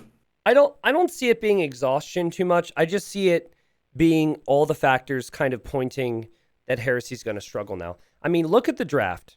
The draft is just as depressing as a draft can get for a final. Look at where the losses and the victories were. Every single top line is a defeat. So now you're down 3-1 against a team who's probably favored against you. And then you don't even have your good civs to fall back. And then you have, okay, so Kumans and Mayans were picked there for Hera Leary. But still, like, that draft set tells the whole story here. It is not only difficult to come back from being 3-1 down, but it's also difficult with that type of a stack. We'll see, though. We'll see. I think it's so easy for us, Lita, because we've seen Hera and Leary dominate in these settings to just assume that they're going to finish this off now. But maybe that's part of our jobs, or maybe we're going too far with it, you know? We'll find out soon enough, but Hera and Leary do have to earn one more victory. They do. And it's going to be Forest Pond, which is not necessarily one of their stronger maps.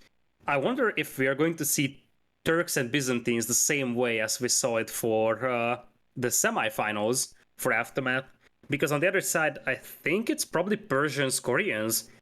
That could be the same Civ matchup that Bad Boy and Song Song used against Hera and Leary.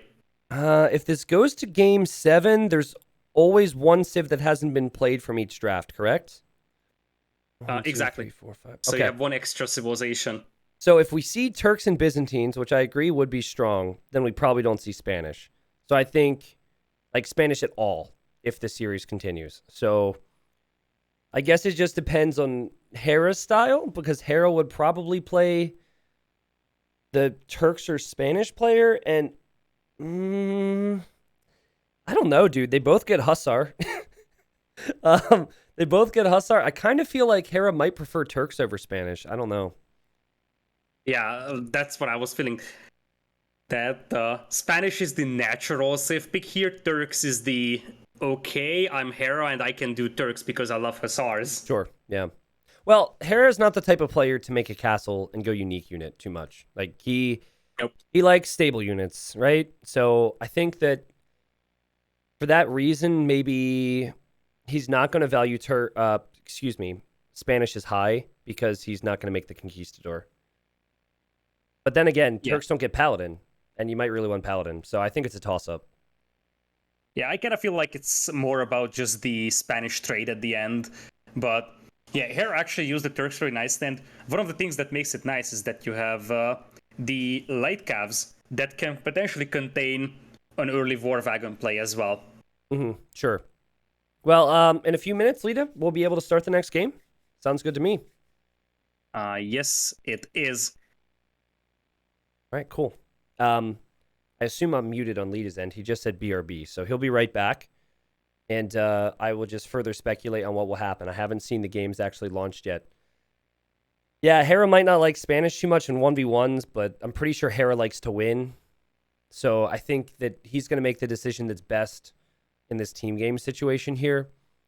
I've seen Hera have success in this map with Spanish and also Turk, so kind of hard to say. Song.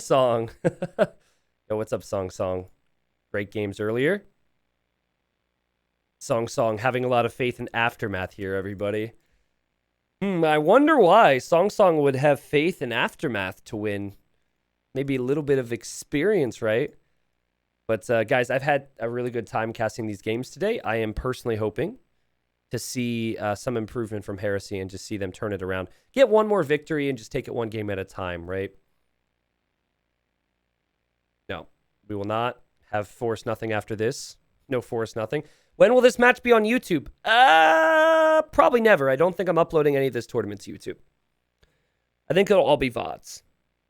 I believe so anyways. I've got a lot of YouTube stuff stacked up. However, I have exciting news, guys. All right.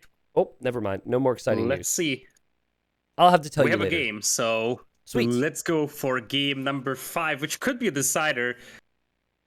I certainly would hope if this set would go longer than 5 games here, because so far, compared to the semifinals, we're getting a little bit of a lesser of a show, but Sure. It sometimes happens. I think we had that with Hidden Cup 3, maybe, where it was some insane semifinals, and then was it Viper versus Hera at that time that just ended up being a 40 minutes long 4-0? Yeah, so basically, I mean, I think it was the quarterfinal day of Hidden Cup 3, went for 13 hours. All the sets were crazy. And then the finals, it was a 4-0. So it happens. I mean, you're never going to have lights out games in every single set.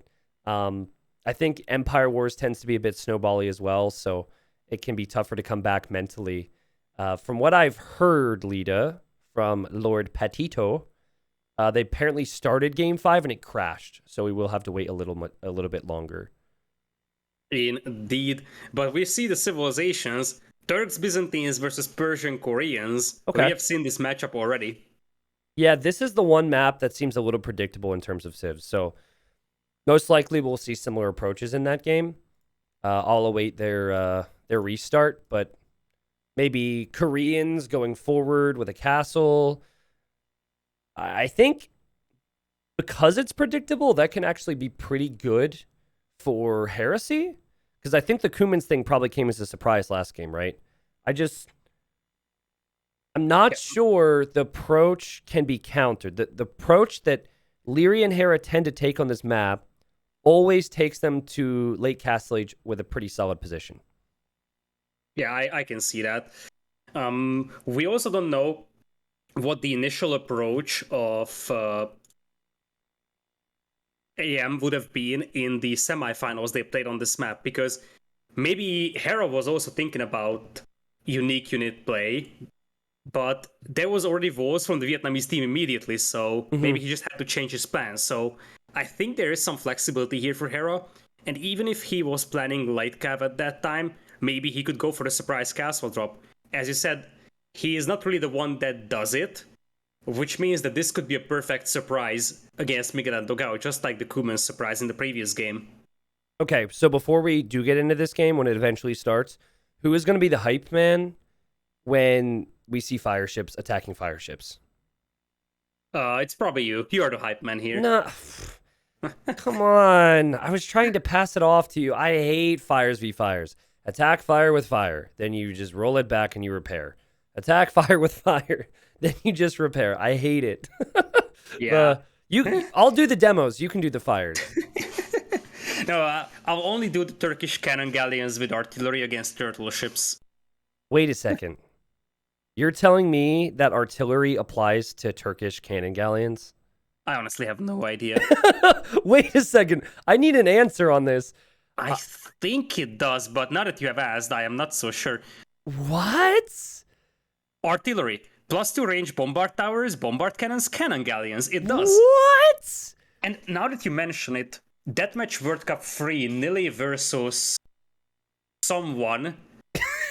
Wow. Was it even a team game? They played Acropolis, and Nilly had Turkish cannon galleons with artillery on that little pond in Acropolis. That's such a nilly thing to do. That is such a nilly thing to do. Well, wow, okay. Today I learned. I honestly didn't know that because you just rarely see that type of a thing. But Lita, you should have committed to your statement. You said it, I questioned it, and then you didn't believe in your statement.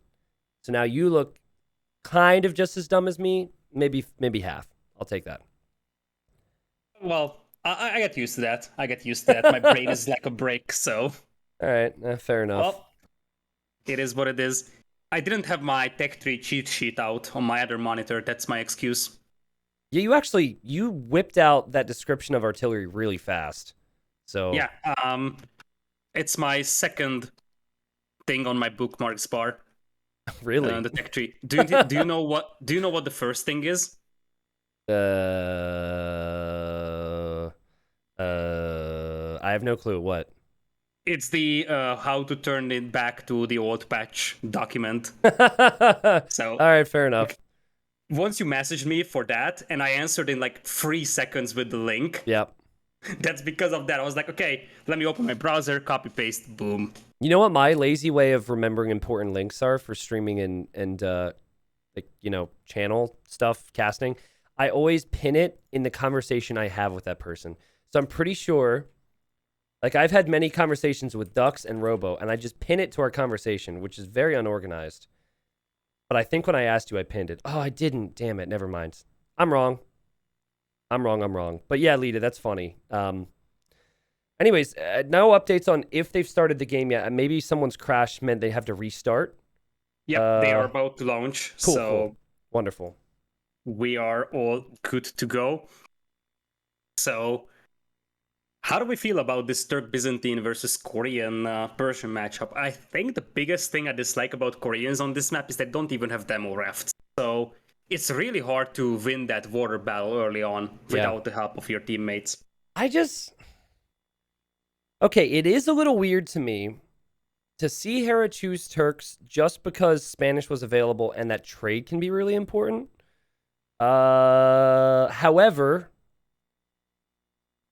I'm struggling to see how you can threaten the strategy from Hera and Leary, as I said before. So, Koreans, I think, have a losing record, like a really bad losing record in this tournament. And I think for the most part, they've been chosen on Forest Pond.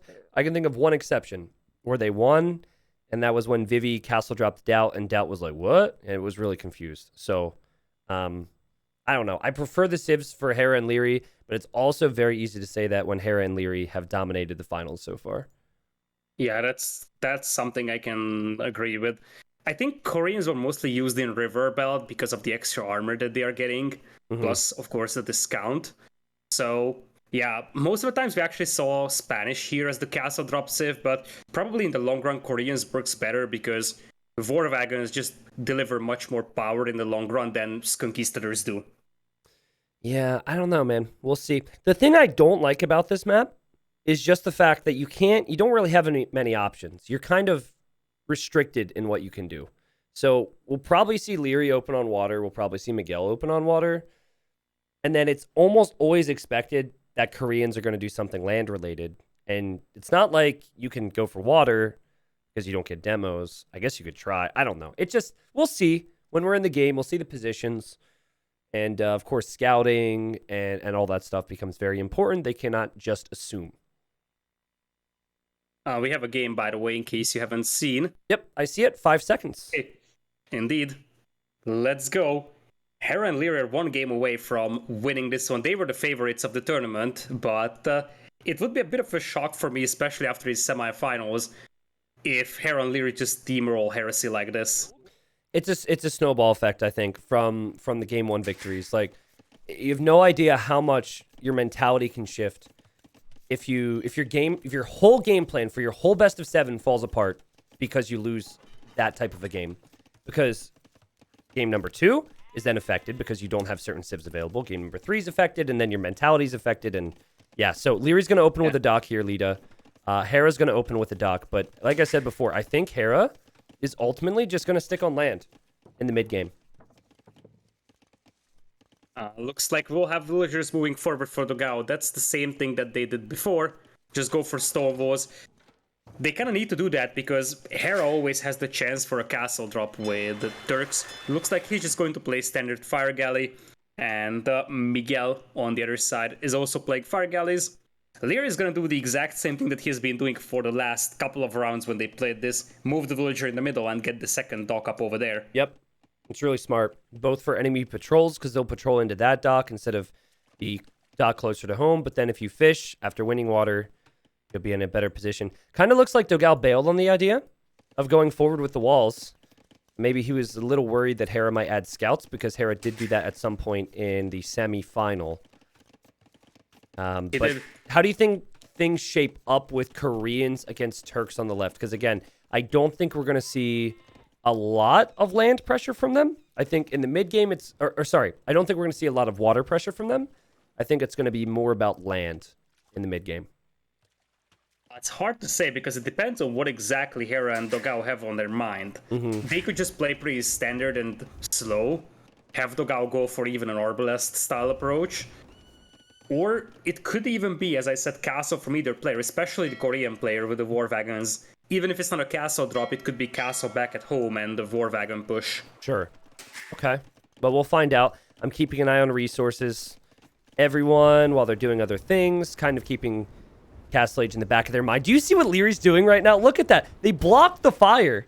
They blocked the fire and Dogao couldn't get out of there. That was so well played from both Leary and Hera.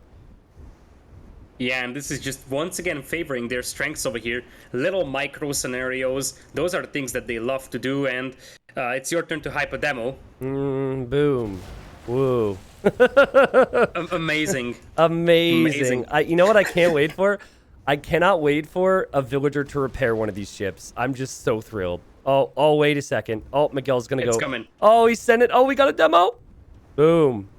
Wow, great. And then they're going to go home and repair the micro. Oh, incredible. Just casual water meta things. Castle Age is going to be in for both Leary and Hera a little bit faster than their counterparts. And there is your repair villager that you were so eagerly waiting for. I kind of like what Miguel has going on with these dock locations, though. That demo's going to hurt, but okay, good micro. But I like how he has docks on either side. It's like, you shall not pass. And you could just stream demos into that choke point, at least until Castle Age. Then Castle Age is a little different. And he's actually pretty late into Castle Age here. He pretty much had the food, but I don't think... Oh, he didn't have the building. That's why he's rushing up a market. Didn't have the building. Yeah, I guess not. I guess not. I mean, he's doing okay on water, but the reason I mentioned Castle Age is because that's when fire ships start to peel down these docks a little bit faster. However, that was a very good defense there for Miguel. He still hasn't clicked up. What's going on here? There he goes. It's clicked up behind a villager. Yeah, that's very, very late. Yeah. And especially because that market was delayed. So now he's behind by almost a minute compared to the others, and that's going to hurt in the water fight. Yep. You've got villagers on stone for Dogao, so pretty much as we expected. And this is kind of my point. I don't think you can deviate your strategies too much on Forest Pond. So a lot of this is going to become expected. But Hera hasn't actually made an archer range. He hasn't actually made a stable. So Dogao will have the luxury to build the castle forward if he knows that Hera's not going to make those scouts. Yeah, it's a gamble, especially because this is match points. So Yeah. Are you risking moving forward and potentially just getting destroyed and losing the set? Oh, that's a big demo that could come in. Decent micro from everyone involved there. And it still looks like Heresy's winning this fight. Of course, Leary's going to be getting water upgrades, so he'll want to keep his units alive here. Oh, great job that's there. Easier said than done. Yeah. The demo could have even tried sniping the repair villager. That could have been massive. As Leary is down to only 4 fire galleys. Most of them are pretty heavily damaged as well. Yep. It will be fire ships in a second, though. But I think the numbers for Dogao and Miguel are going to win out here regardless. And she's not repairing. So, yeah, good job for Heresy. And we see a very defensive castle for Dogao. This is because he saw the semifinal. He's assuming Hera's going to go for scouts, and Hera's going for a greedy boom. I absolutely love how the mind games are coming into play here. Like, Dogal has every reason to assume that Hera's going to have scouts out there. But there are no scouts. Even if he doesn't, he's way less aggressive than the Vietnamese players were. That's something that I was talking about with Project Belgium. I casted with Heresy semifinals with him. That both Suomi and Heresy were really, really cautious about every move they make. And I did mention that I want to hype up turtle ships. Here it goes. You know, it does take quite a few. Whoa, the turtle! Oh my god, did he snipe both demos? I think it did. That was incredible. And we have no demos within Leary's dock. All right, well, that makes the water excitement ramp up a little bit. And I think Heresy definitely in a solid position to be able to take some advantages and maybe take us to a game 6 at least, if they continue this. And this is the moment where I think Hera's gonna find that castle. That's going to be an important piece of information for him because he immediately goes for the monastery to defend. Okay. I wonder if Dogal will realize he's been spotted. I mean, at this point, what you should do in Miguel and Dogal's position is you should add fishing ships. Like, start to fish, gain an eco lead from all this positioning. Also, the turtle ship could range some eco at Leary or Hera's base if Hera and Leary aren't careful. But let's talk about the land on the left side. On the right side, they're not really doing too much, but on the left side, do we like Koreans here? Because you don't have a lead skirm, you don't have Halb if you're Turks. You're kind of restricted in what you can make. Yeah, but Hera looks like he might be going for an imp here because his resources are looking pretty close to that. What I love about the Gauss approach is that it's not like it's an all-in castle war wagon push. He's going for a free TC boom, so it's more like just establishing map presence with those war wagons and booming behind it. He's only 5 villagers behind compared to Hera. But as I said, Hera could imp. Yeah. Hera's mining stone. Janissaries would still eat war wagons, but it takes quite a lot of time to mass Janissaries. Yeah, I don't even think the castle is for the units, except for maybe trebuchets. I think what Hera's expecting here is what we have seen from Koreans virtually every time.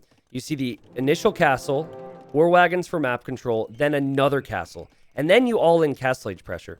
But if Hera has a castle waiting at home, and he's an imp faster, he can just treb down that castle, and he can start to push right back. So that's actually a really slick idea from Hera. As currently, he's trying to convert, and he gets a turtle ship. We have a Turk turtle ship. Let's go. That was perfect, because he was converting the fire ship, and then he switched focus to the turtle. And instead of converting a fire ship that was literally 1 HP, he converted a turtle. What do you call it? What do you call a Turk turtle ship? Turkle. Thank you. Of that, that's where the war wagons are going. There's a transport here for Miguel, probably into the base of Leary here. And transport ship. Oh yeah, I see him. I don't know how the wagons can really roll through there. Their wheels are halfway in the water, halfway in the tree. But yeah, right to Leary's base or Hera's base would be really strong. And Hera's on the way to Imp as we expected. And then you also are going to see, I think, villagers coming forward for Degao in a second for a forward castle. Yeah, there's the defensive castle for Hera. Hera needs that castle just to make sure that the opponent's castle won't destroy him very easily, because he could even go for bombard cannons. He doesn't necessarily need trebs. Yeah. It's more about just preventing that castle and then the war wagon follow-up from destroying his eco, and that's a very good castle that protects 2 gold mines. Did those war wagons from Dogal wheel the whole way around there? How did war wagons get behind? Wow, okay, that took a long time. And it also took a long time for Miguel to figure out where he wanted to put the other war wagons. Hera sees this, but not too much harassment here. I mean, he hasn't lost anything yet. He's got a monk to maybe convert 1. Defend him. Nothing too crazy. And Lear is imping as well behind this one. I mean, Dogao has a mangonel, but I kind of feel like this war wagon push is already just failed, and it probably won't do much anyways. Yeah, I mean, Hera's got some idle time. Hera's eco is a little fragile because that 1 TC is idle on the way to Imp, right? So, I mean, forcing some idle time, giving both Dogao and Miguel a lot of time to boom. So, I mean, there's positives there. And I also really like the castle spot for Dogao. If he would have placed it forward, this would have almost been what Hera wanted. So, I think typical for Hera, though, he's going to open with a few bombard cannons, and then he'll probably just want to go for Hussar here. So maybe if I'm Dogao, I think about prepping for some Halberdier in the Imperial Age. He's prepping for stone walls at the beginning, although with Hera having a castle, a Petard can easily get through that, even if those walls go up. Yeah. Lyra is going for Hub and Siege though already, and I kind of feel like Miguel is very unprepared for that. You know what was interesting? Sorry, go ahead. Yeah, go ahead, it's fine. Yeah. So I spoke to Miguel after their semifinal, and I'm good friends with Miguel, so I immediately messaged him, right? And I said, well played, congratulations. He expressed some emotion, he was happy, blah, blah, blah. And I said, I think you played your best game in Game 7. And he immediately responded and said he thought his Forest Pond game was his best game, even though I think they lost that one. And I actually disagreed, because I was like, dude, you were an imp really late that game. And I think that's a similar problem here. His late imp time could really kill them. They lost that game. That was the game where Max did that crazy comeback with the cavalry. Yeah. You're right. Conversions here for Hera. Turks don't really have the best monks. Yeah, Takes that out was the actually mango. pretty reasonable. Yeah, not too bad. Villagers went down. Couple of monks as well. The real danger, I think, is on Miguel's side, because he's not even remotely close to fighting off the Hub and Siege push here. And I mean, Lyra is already getting Kepdram and Halberdier. It has to be hand cannons for now, but Byzantines have a pretty nice response to that with skirms as well. Yeah, hand cannons also take a lot of time, so we could maybe see something like Commanderon, which would give you wood crossbows, but I don't know if you want crossbows that only cost wood, even though it's cheap. I do love the Vilcount right now for Heresy. They've got much stronger economy, and I also love how Dogao has stopped Hera from using his imp. So Hera's kind of switching back into a boom, not really pushing, and it's all down to if Miguel's going to be able to hold from this really awkward and funky push from Leary. Yeah, he actually converted Halberdier here for himself. And, well, it looks like Miguel will play Chemistry, and that means we're gonna have hand cannons here. Okay. Luckily for him, there isn't really a lot of Halberdiers. That's the only positive I can say about this, though. Dude, if he loses these houses, he's going to be so screwed. Like, that is most of his houses right there. I could see him getting pop-capped in a crucial moment, but I guess Leary doesn't care about the houses. He's just going to go for the TC. That makes sense. Meanwhile, Hera's got, like, this crazy SimCity farming eco over there. He's on 6 town centers. He's full boom. Yeah, he's just full booming.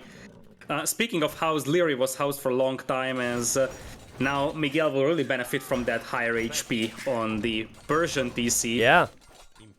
No way. I think if he repairs that, he'll actually keep that up. And Chemistry's only 10 seconds away. So yeah, I guess he could go Gunpowder here, no problem. And then maybe go into something else later on in the game. Yeah, Leary's eco isn't the most amazing, although for Halberdier spam he doesn't even need an awful lot, and he's taking the stone of Miguel, also denying gold, so Miguel is on a bit of a timer here to clean this one up. And on the other side, looks like we're gonna have Halberdiers as well for Dogao, alongside the massive amounts of war wagons. I love Dogao's position against Hera. I think he's prepping the right things. Because if Hera goes for Cav Archers, war wagons are fairly good against that, especially with Halbs mixed in. But it just feels like Miguel has all these villagers. But he doesn't have the villagers working where he needs them right now because of this pressure. He's got 56 on wood, 37 on food. Leary has 31 on wood, 35 on food. So, I mean, extra wood income is not really pushing Leary away. And that's what Miguel needs to do. He needs to stop this from getting out of hand. Yeah, he needed a little bit more time, but they probably can sort of get some inspiration / motivation from Max, because this is exactly what happened when they played against Suomi. They were pushing Suomi quite relentlessly, and then suddenly Max just waits patiently and then pops out the entire army. And speaking of popping out, Hera wanted to go for CA, but the war wagons don't wait. Yeah, war wagons not even elite yet. They they kill 2 bombard cannons, and this is all before these things are even fully upgraded. So Dogao is definitely doing a great job. Miguel just struggling a little bit. But as I say that, the Rams are slowly fizzling out. It's still just Halb and Ram. Bombard cannon goes down. This is a very weird game on the right side. I feel like both players are playing at a different speed on the right side of this map right now. Yeah, a couple of war galleys in the middle pond will help quite a bit to sort of just damage Hera and Lyri's Wood Eco a little bit. It's not much as... Oh my goodness, Miguel wants to place a house inside the base of Hera. I think he wants to burn that palisade wall down and walk into Hera's base. Oh, well, he probably clicked it there, and then it can't get through because of the palisade. So yeah, that might be something that he was working on. And here comes Dogao. He's starting to push. He doesn't have Elite War Wagon yet, but he is trying to go for this push. Let's see what these Sipahi Cav Archers can do. Dogao lost so many of those wagons to the castle fire, though. Yeah, that castle is full of Cav Archers, but Hera needs some more time because he does have Parthian tactics, but Tumbling just came in, Sipahis is on the way, and I have no idea how Sipahi's Cav Archers match up against fully upgraded Elite War Wagon. Well, I think the difference right now is just the fact that Dogao's forcing reaction from Hera right away. Yeah. He's not And letting Hera wait, but he doesn't have Elite War Wagon. So, I mean, I feel like the Sipahi Cav Archers are going to do fairly well here. It's just, will the position be lost? Well, the castle goes down and now the traps can focus down the ranges. Hera only has 29 CA, and I think 30 war wagons still beat 29 CA, and replenishing this is gonna be a nightmare for Hera. Normally he'd open with Hussars, even if he gets there. That's not going to work against Halbs, which are on the fields. I think the Cav Archers are trading fairly well, considering it's against War Wagon, which is supposed to be tanky, but still the position's lost for Hera. And Lyri's... he's actually gaining a position on the other side, so maybe I shouldn't speak too soon. Aftermath have the population lead as a team. They do, and Hera stacking into Hussar. The thing is that it's still easier for Hera to replenish his Cav Archer numbers than it is for Dogao to replenish the War Wagons. It's only 3 castles for him, but Hera is losing ground, as you said, and if he gets pushed off from the gold, that could be a serious issue. He's running out of gold at the back of his base. The Persians just lack so much flexibility. If you can't make Paladin, you're just stuck making generic units with the Civ. You can't make Arbalest either. I think Lyri's taking advantage of that right now, but he's got to put his foot on the gas. I'm sure Hera's letting him know that things are not going too well over here. And Hera's also going to lose 2 gold spots. So the TC goes down, that's on gold, and the Trebs are already camping some gold. He is really going to be struggling for gold, and even that wasn't working, right? I mean, Cav Archers, clearly not enough.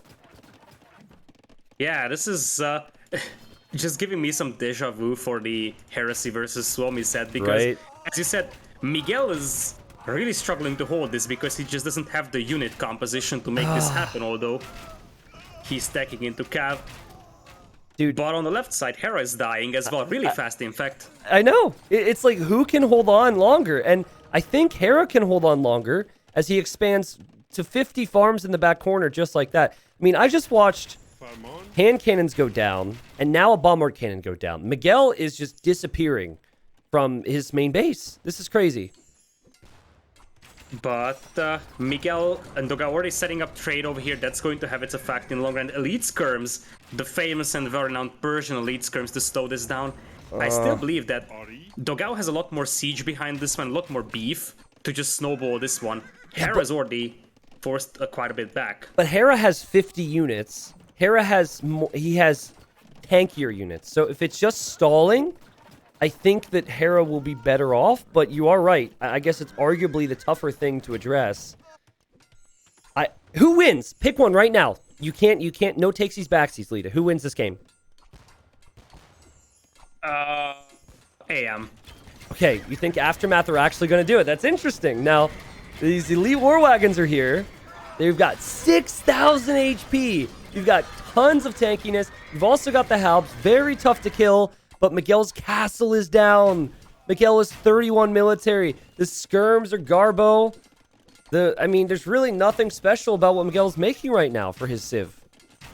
I feel like Dogao needs to send his new war wagons to the side of Miguel here. Because that's the only way they can stop this. Because it seems like Hera is able to stall this out a little bit with just the fact that Dogao needs to clean up the production buildings here. Whereas on the other side, Lyri has 5 bombard cannons, and that just allows a very, very rapid advance. Honestly, what Hera's doing with his town centers right now, do you see where he's putting his TCs and where he's putting his farms? Hera is just relocating eco a little faster than Miguel, so keep an eye on the Vil counts and keep an eye on the resources. But, ooh, here comes Hussar. And that's actually a lot of Hussar for Miguel, and it did not give time for Leary to get any Halbs out. He, of course, had them earlier, but now suddenly, when this many Hussars show up, they will force these units back. And that's a lot of bombardment. That would be an insane amount of value lost here for Leary if those go down. And what's even more important is that it buys time for Heresy and buys time for Dogao to snowball the north. Yeah, also he's adding keeps to fortify the position, excuse me. I also love, Bombard Tower. But I love how he's always had 4 trebs. He doesn't show up with just 1. He always shows up with 4. There is somehow a stable and a half for Miguel on the far right, and... yeah. It's not gonna do much, but it could be just annoying enough to once again buy time for Miguel, who is going full trash now. Elite Skirm Hussar. Hera trying to take out the trebs, not able to take out all of them. Hera's pop's still looking good. Somehow, the team populations are 360 to 360, and they're going to go full 360 around the map at this rate. Everyone's just going to start losing their base. Oh. Hera is out of gold, though, so he doesn't really have anything that stops this now. Whereas on the other side, Miguel can slow this down, at least with full trash. Yeah. It's not going to work in the long run, but what can Turks do without gold? Especially when your food eco constantly needs to be relocated. Yeah, I mean, Hera can do it. But I'm beginning to believe that Heresy are going to be able to hold on and take this one. Miguel is now doing a better job at holding. And yes, he doesn't have as significant a units. It has been awkward with Persians. But Dogao has just stepped it up. And remember, he was so good in the semis. He's so good in the rest of the tournament. And then it just really hasn't had his final so far. Heresy are not going to go away quietly. Indeed, they won't. And they are forcing those bombard cannons back. Leary also needs to be very careful not to lose those, and looks like Leary isn't even noticing those Hussars inside his eco because he lost quite a lot to them. And now Cavalier for Miguel. Also, 66 military for Dogao. That helps a lot as well. He's got a good mix here. 40 war wagons, 20 to 30 halbs in front from time to time, so really not giving Hera any opportunity. And this is producing from castles, so if he makes more fortifications forward, specifically castles, he'll be able to make more. And now Leary's backing up, and yeah, that's a sign that things are looking very, very good for Heresy. Yeah, we have a TC on the far left coming in for Miguel, and they also have trades set up. It's not really about the numbers right now, probably less than 5. A lot of war wagons have gone down. Actually, look at the trade count. 28 trade cards for Miguel and Dogao. That's also very promising. 0 for AM right now. Yep. Yeah, that's one thing I wanted to check up on. Thanks for noticing that. I mean, it's not just the units at this point. It's also the affordability of the units. If this ever gets to a point where Hera is out of gold, as you mentioned earlier, straight Halb will be the answer. I mean, props to Hera. I think investing into trade would have also been kind of a mistake in some ways. But Miguel's about to complete Paladin. I think Heresy are holding on.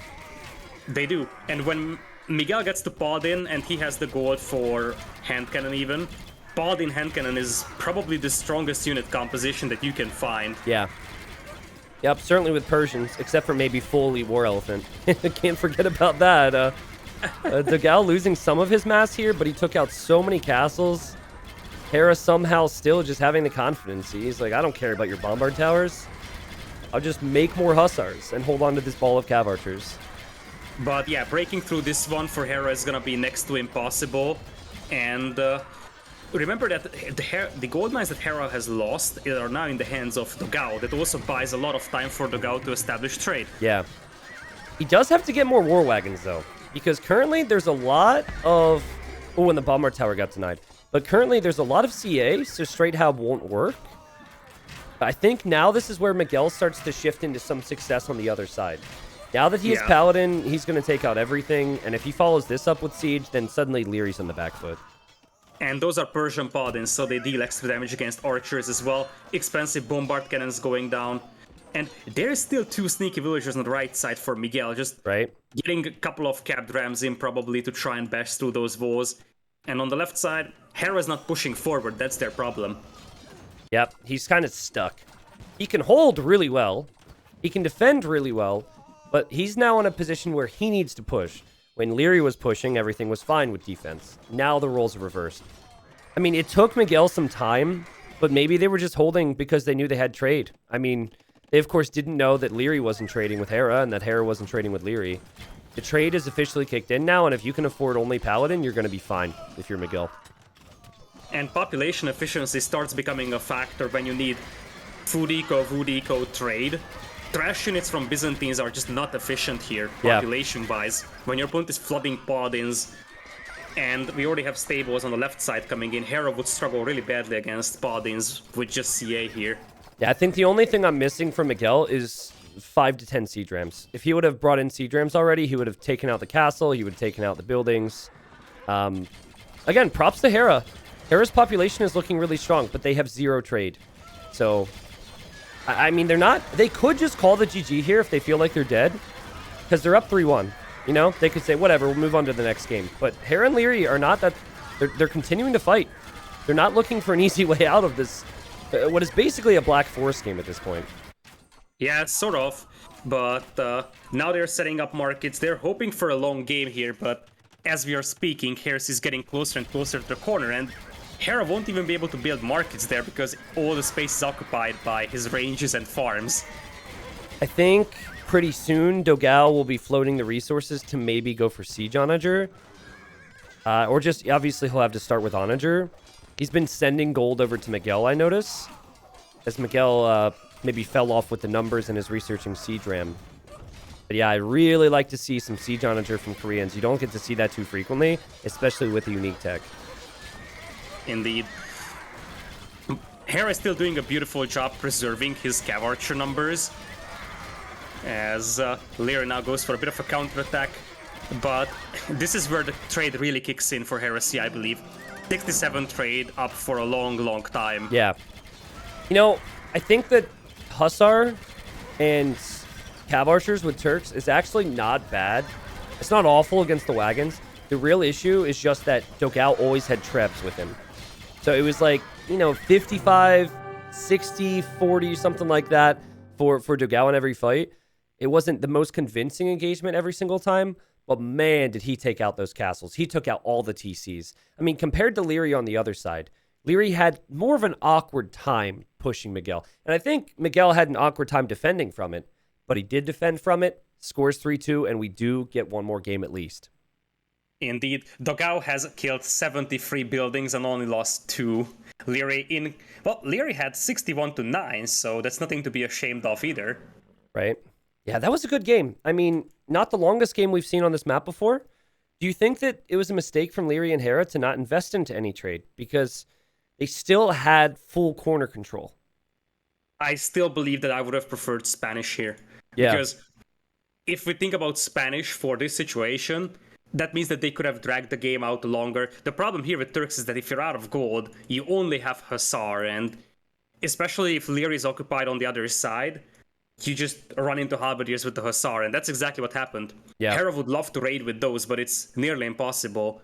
Even if he somehow gets through those bombard towers, there is a very narrow choke point that he would need to use to get into Dogao's base. Yeah, no, I agree. I mean, hey, that's a little bit of a motivational game for you as well if you're Heresy. Suddenly you look at this 3-2 scoreline. Obviously, everything I said is true about the Civs earlier, but you just take it one game at a time. You say, you know what? We won that game. We outplayed them. We outsmarted them, whatever. We can win this next one. It will go to one of Aftermath's home maps. And if I'm not mistaken, we've got 2 left. And yes, we do, Lita. So I don't know if you have guesses. I have a guess at which one they'll go for. What are you thinking? Atacama. Yeah, thinking the same. At this point, I feel like AM wants to finish this set. They don't want to bring it out to Decider game. It would be epic, though, if we had a Decider game. Because, as I said, Miguel and Dogao played every single set to the Decider game. Mm-hmm. Yeah. And won all of them, so... Yeah, Atacama, send a message, right? I felt like that Rockslide game was very message sending. Like, hey, we own you. We dominate you. And I think we might see something similar in Atacama. Civ-wise, I'm going to start crossing off some of the civs used, but let me know if anything jumps out at you. I think Bulgarians is a must-have here. Interesting, Because okay. I feel like Slavs are just a little bit underwhelming, especially because Bulgarians for Kavasan are a little bit and you really need that early blacksmith upgrade. Slavs are just too generic as a scout civilization for Atacama, I believe, for Empire Wars. So probably do Bulgarians, Chinese maybe, or Malay could be an interesting idea, but I think they're saving Malay for Kavasan. It's a little tricky. I'm with you. It's a little hard to place the civs at this point in the series for Heresy, but they'll figure something out. I think the good news is for them, they can place a good archer and a good scout civ on this map, and then also on the next one. So they've got options there. For AM, well, you can forget about Spanish at this point. I think That's out of the question. Yeah, I think Spanish will no longer be picked. So it's just a matter of when Khmer, Vietnamese, Indians, and Italians will be used. I think Khmer makes a lot of sense here because you can hop inside of houses if it gets messy. And I could see, either Italians or Vietnamese being picked by Leary. Would probably make more sense to pick Vietnamese over here because if it's Atacama, because you got a bit more aggressive map, less likely to fish, whereas for Kavasan, most people are fishing anyways, might as well use Italians. Mm-hmm. And I think that Khmer would be the straightforward pick for Atacama, which would make life very hard for Miga and Dogao because raiding Khmer is just so hard.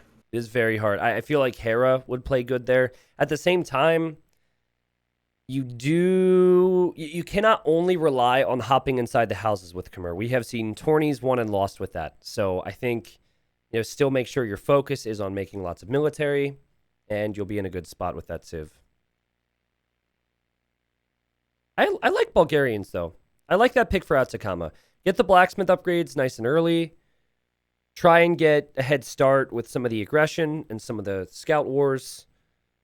The one thing I've noticed, and it's really weird and hard to really pick out why it always happens, but I feel like every single Atacama victory in this tournament has come down to the archer player one archer player not taking a lot of damage.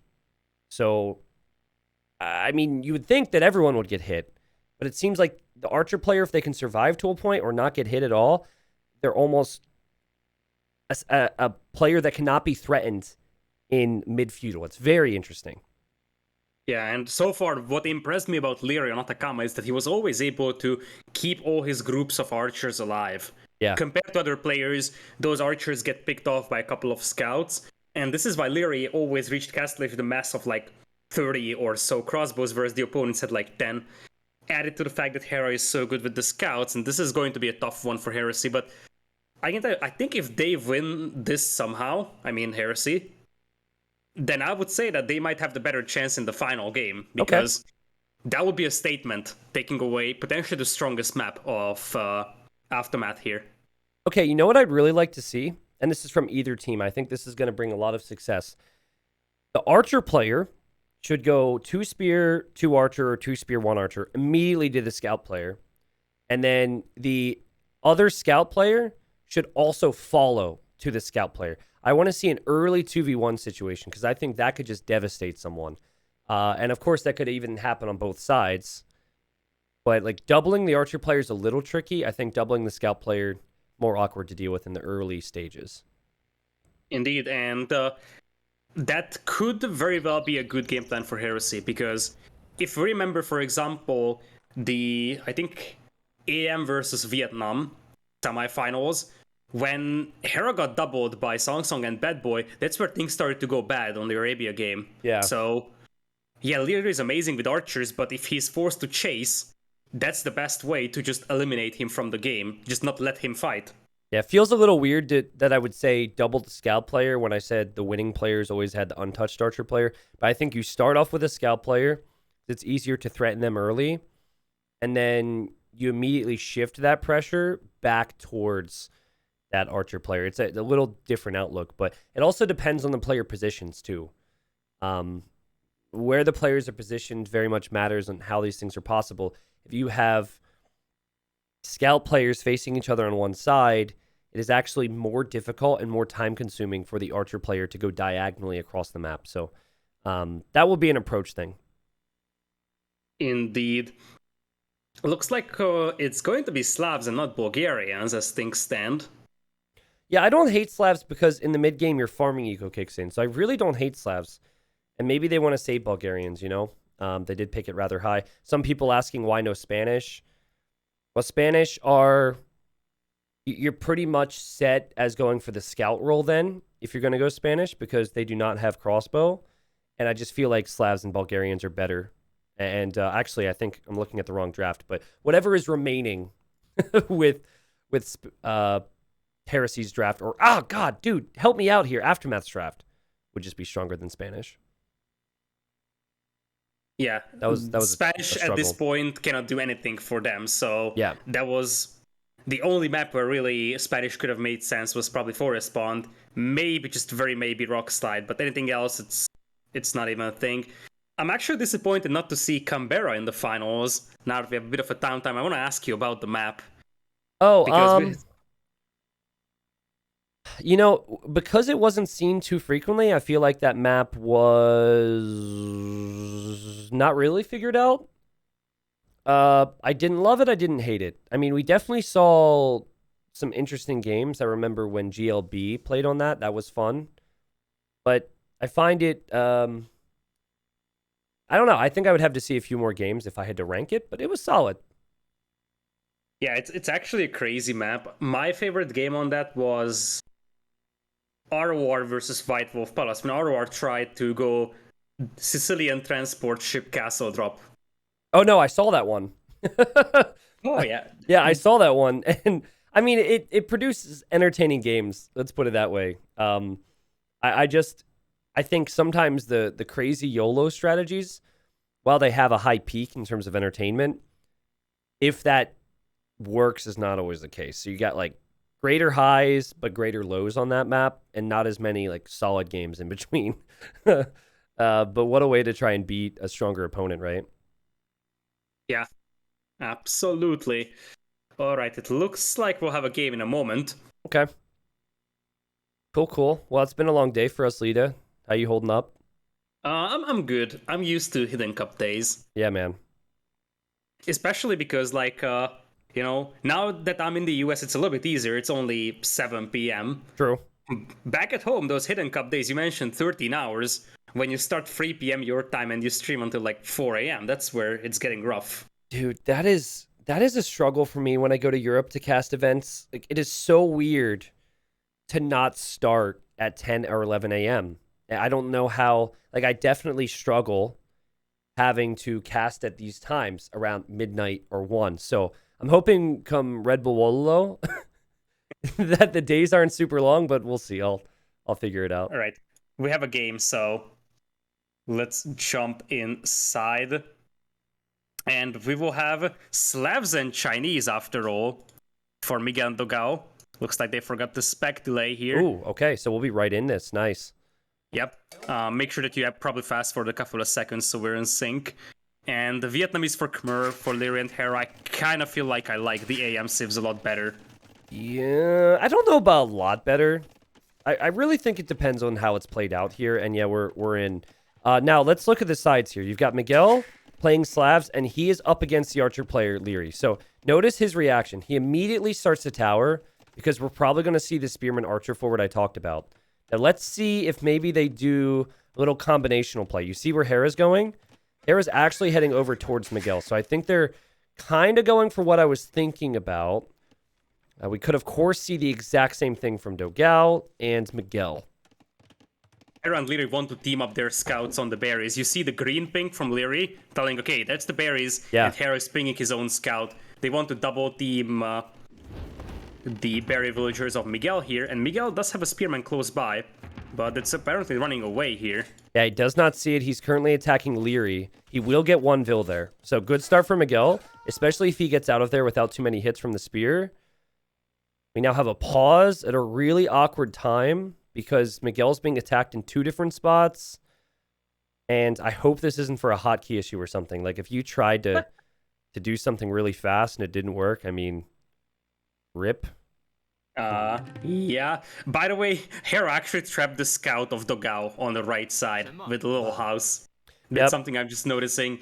So, as you said, Leary lost a villager to the scouts, but he's probably about to pick off at least one for Miguel, so that should be even. Not too sure. I don't think Miguel will lose one yet, right? You've still got plenty of exposed villagers for Miguel there on the wood line as we're back in business.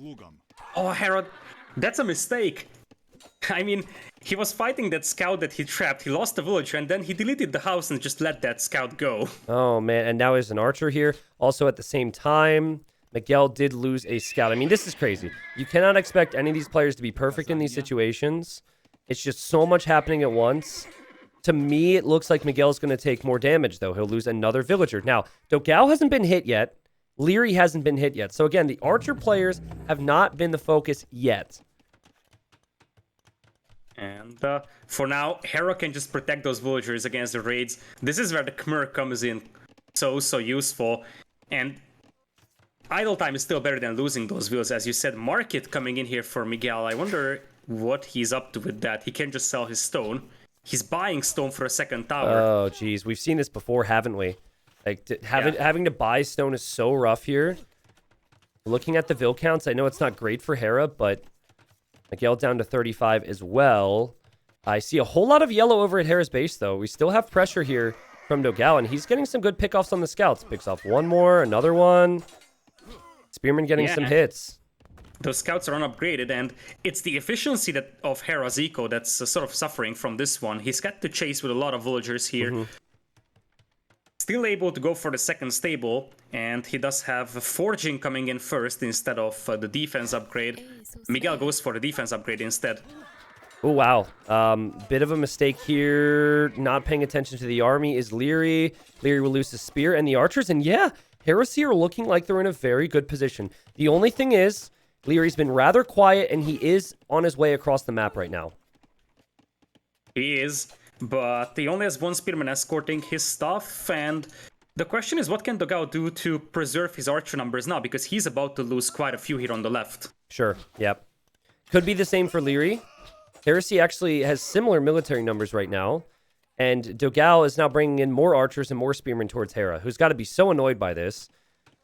And Dogao will see Leary's army and should be able to defend from this. But, oh, wait, no, Dogao didn't know about it, Lita. I take it all back. He loses 2 archers. His villagers are exposed. Advantage aftermath. Oh, boy, that's very, very bad there. Still, Hera is also going to have a lot of idle time on his farmers. So mass producing those scouts is going to be a problem. And Miguel now going bloodlines, and he's about to hit Hera's wood line. Oh, wow. I didn't even know Hera was there. That's crazy. Well, Hera, this is actually a correct response. Do some damage with villagers and just buy time for your own scouts instead of just running. And that's good from Hera. He'll actually win that fight. He'll stay on the wood line. Could have been way worse there. Yeah, he's got the berry villagers idle, though, and I just kind of feel like Hera doesn't have the resource income right now to mass produce scouts. So soon we could see Miguel overtaking in scout numbers. Leary, on the other hand, will be the first to Castle Age. Yep, and that's the thing. That's the thing. When's the last time we saw an army in Leary's base, Lita? We haven't. Probably at minute 0. Yeah, like right away. That was probably the first one. Yeah. Leary has 18 archers as well. Once again, he never really lost a big group of archers. That's what just makes it so special. If you remember Dogao, he lost at least one group of archers. But on the other hand, if Miguel just goes full scouts here, they could just run into Leary's base, and I think this would be the time to do so. Yeah, I mean, they have to respect Hera's scout numbers. That's the problem. They have to respect Hera's scout numbers because he's obviously known for pushing forward, but he's in a position to as well. And so Dogao, excuse me, is just hoping to go Castle Age here, but he is going to be behind Leary, which is not going to be good for them, man. Leary has more villagers working, or will, when his TC is producing vills again. He's Vietnamese. He's got amazing archer numbers. Yeah, he does. He does have +1 defense, just like Dogao. On the other hand, though, Leary wants to be careful with those archer numbers in the middle. Losing those would be a disaster for him. But Hera, he's going to push the distracted Dogao, and Dogao's gold mine is wide open. Yep, Miguel's taking damage. Now Dogao's taking damage. Leary's still not taking damage at home, and they'll take this fight. This is a fight out of Heresy's desperation. They realize the situation they're in, and Leary's going to be okay with that. He still has solid archer numbers. He still has an army coming from... Oh, wait, no. Villagers are heading towards the middle. But yeah, just death and destruction everywhere at Heresy's base. Now, those villagers might just run into the archers and scouts here for Leary. Dogao lost quite a lot of villagers here on the gold mine, but Leary now has crossbows. And it looks like that TC is probably going up here for Leary. It won't be scouted in time by Miguel and Dogao. Yeah, and I mean, here comes Crossbow, here comes Bodkin. You still have scouts hitting Dogao. He's losing more villagers. Everything is looking like this is going to be going towards Aftermath here, man. It's just, I do not see what Miguel and Dogao can do to come back from this. Yeah, it's 12 scouts versus 16, and what's more important is Dogao's got 6 archers. And this is what I highlighted with Leary all the time. It's impressive how he's able to keep his archer numbers alive in these small group archer scenarios. That's not something that Dogao was able to do, and his arch numbers slowly fell apart. Yeah, just a little bit more activity from Hera maybe with the scouts. It's really hard to say. I would need to rewatch these games because when they play Atacama, it's almost the same thing.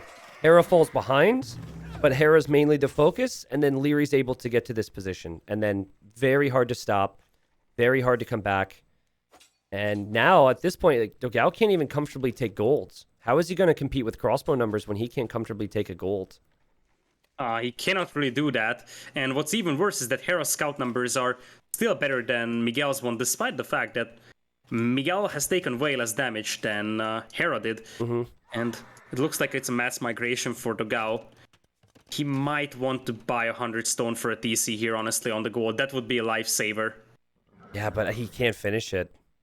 He cannot True. finish it. Oh, man, there go the builds, and they've been spotted by Hera.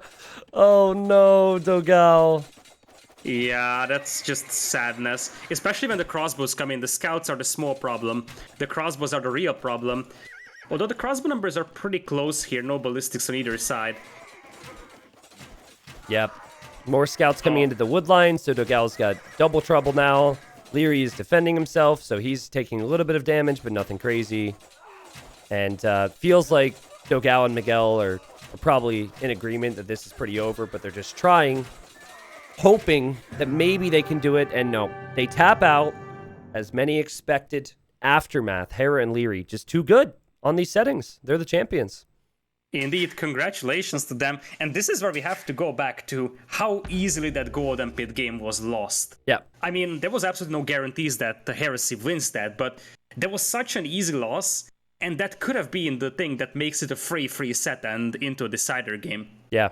Yeah, I mean, we kind of called it. I think Heresy, they needed everything to go right today. And in the first 2 games, everything that could have gone wrong went wrong. They lost game 1 with great civs.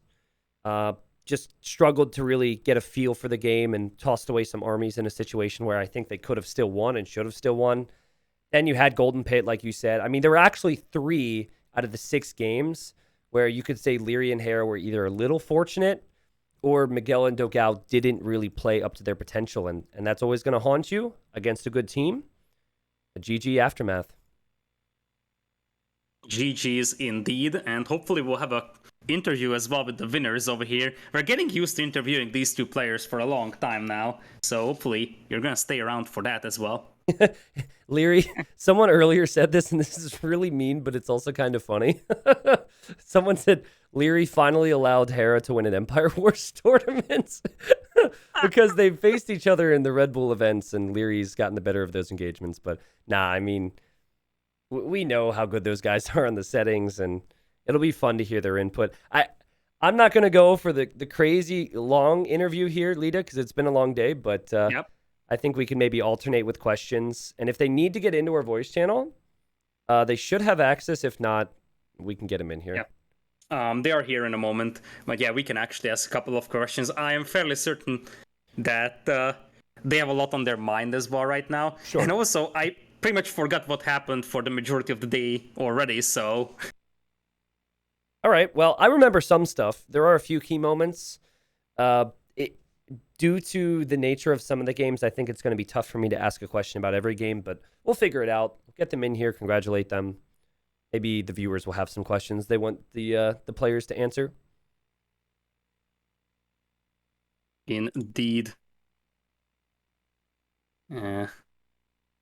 Right. And hello, guys. Hello. Hi. Hello? Hi, I can hear you. I can hear you. What's up, guys? Congratulations. Good. Thank you. Hello, thank you. All right, congratulations, guys. people on the chats have been saying this, so we're just gonna highlight that. Hera, how do you feel that Leary just allowed you to win an Empire Wars tournament final? The payment is still not in here. We're gonna talk about the prize distribution first. Yeah, man, it feels good, man. First time. This is probably unprofessional of me not to know this, but it has been a bit. Who is the winner of the first Empire Wars duo? Us. Okay. Oh, yeah. I thought so. I just wanted to make sure. I'm going. Very good. All right, let's take a look at your journey. The first thing I want to ask goes back to the semifinals.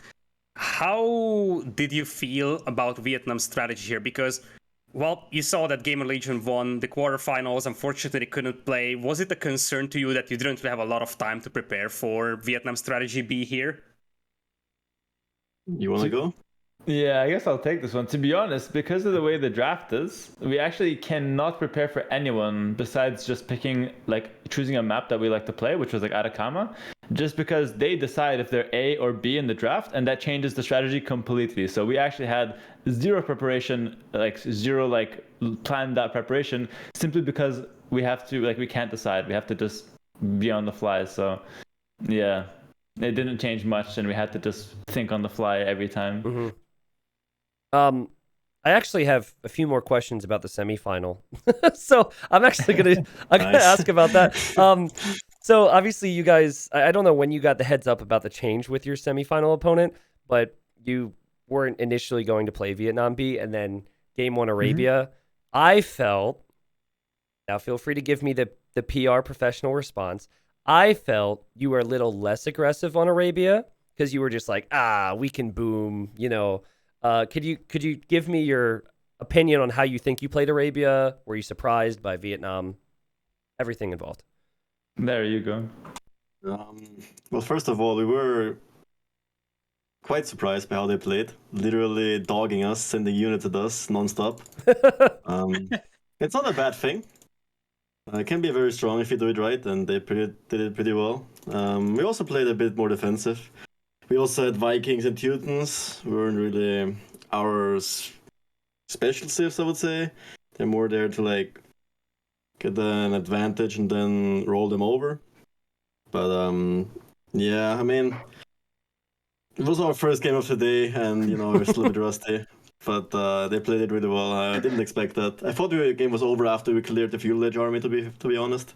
But yeah, then they just overran us like the next 50 minutes.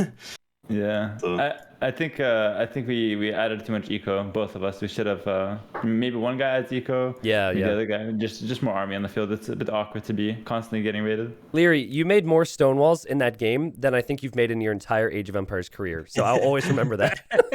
Yeah, I mean, I just had some stone left over, you know. It wasn't enough for a castle, so I was like, might as well use it somewhere. It doesn't matter if he stonewalls the whole map, but I have like 5 holes on my side. Yeah, and then I realized Hera was open anyway, and I was just like, complete waste of stone. Why am I walling? Back to the roots. My fault. You should have teamed with MBL. Come on, you'd solve those problems, Leary. He was himself, so that's the difference. All right, sorry. Anyways, I digress.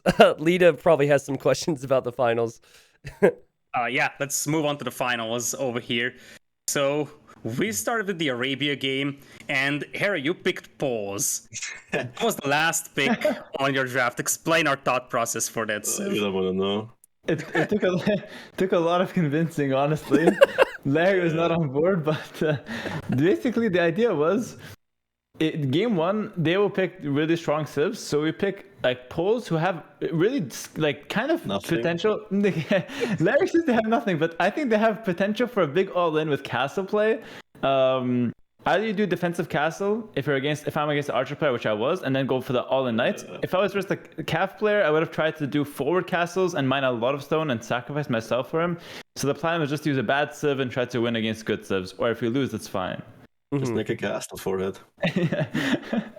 Best part is I only started producing knights till like 5 minutes after I got Castle Age. Do you think that you guys should have won that game? I mean, the way I saw it was they had done fairly everything correct except just throwing army, like taking a couple bad fights, and then their eco never kicked in. So I was curious on your perspective from, in the game and everything that was developing. I can only talk from my point of view, but from what I've seen, Miguel kind of, I'm not sure, overreacted or underreacted to my 2 spears, 1 archer. He basically lost his meal not taking any berries with Frank, so that's not really that ideal. Kinda loses the Frank bonus right away, and I think Hera, then we got some good damage on Dogawin, so we were always the aggressor rather than the defender, and obviously that suits us very well, and it's way harder to play from a defensive stance than being the aggressor, so. Okay. Yeah. Hera, question for you. A lot of, actually, just, I guess it's a team question. Moving forward to the Forest Pond game, kind of feels like Forest Pond is a map that you guys would never pick or really enjoy, but you also tend to do fairly well on it. What went wrong there? Like, what were you expecting from Dogao? Did he surprise you, or is it just kind of a throwaway situation for you guys, and you're just like, whatever. If I lose this game, I'll just play the next one? I actually like the map. I just boom. I'm fine with it. I'm paralyzed by fucking war wagons, towers in my base, castles, traps, literally having nothing but water. And usually I didn't even get that in that game, so I had nothing.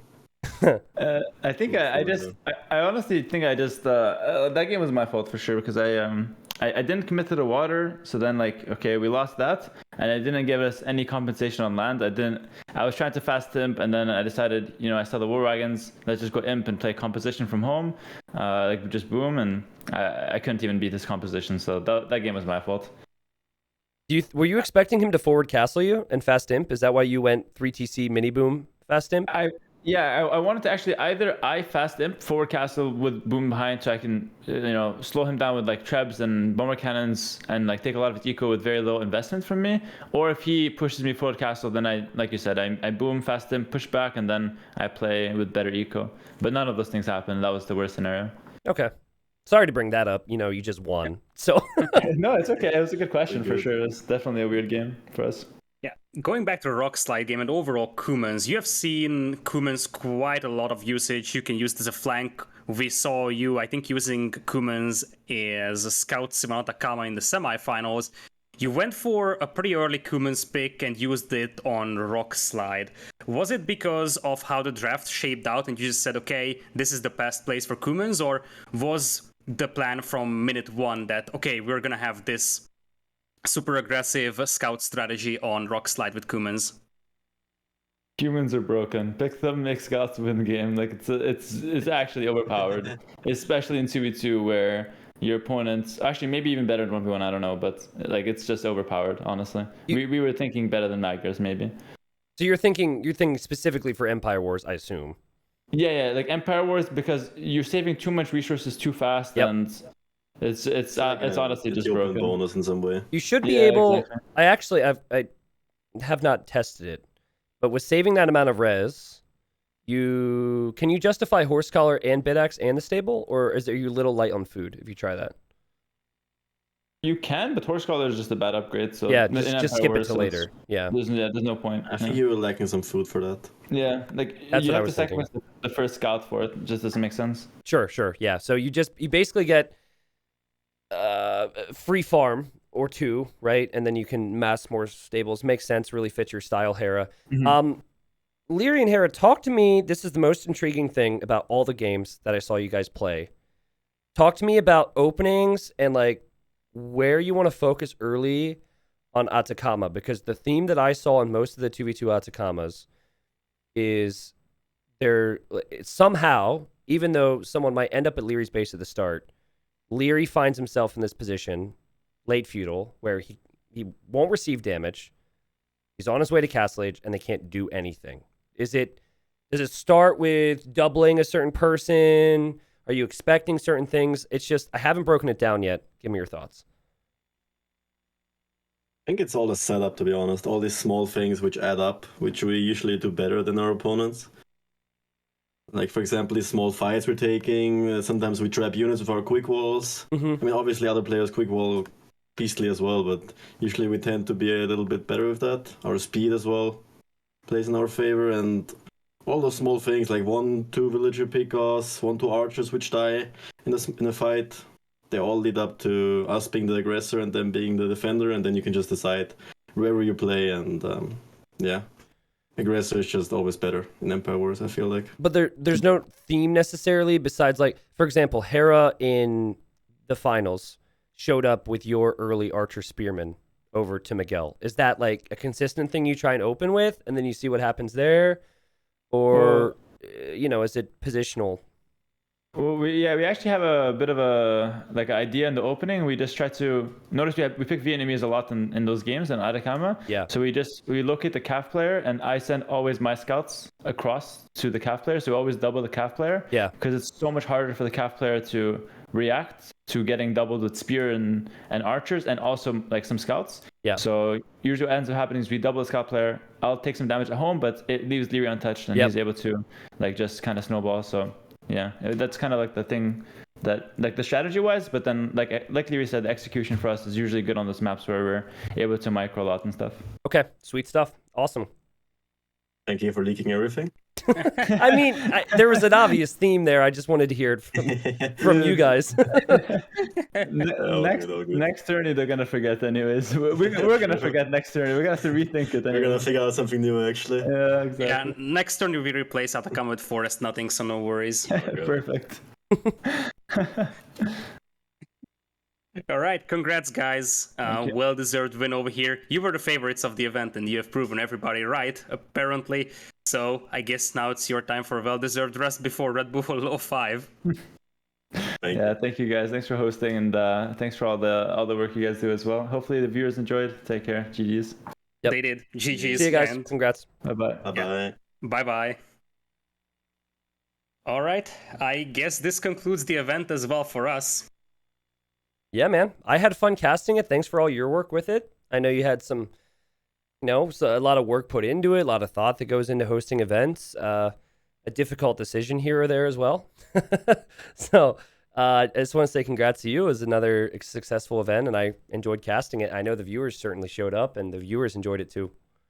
Yeah, it was very nice to have it over here. There is also some sort of emotional connection to this thing, because back when I hosted my first tournament, that was just before ECL land, like a week before that.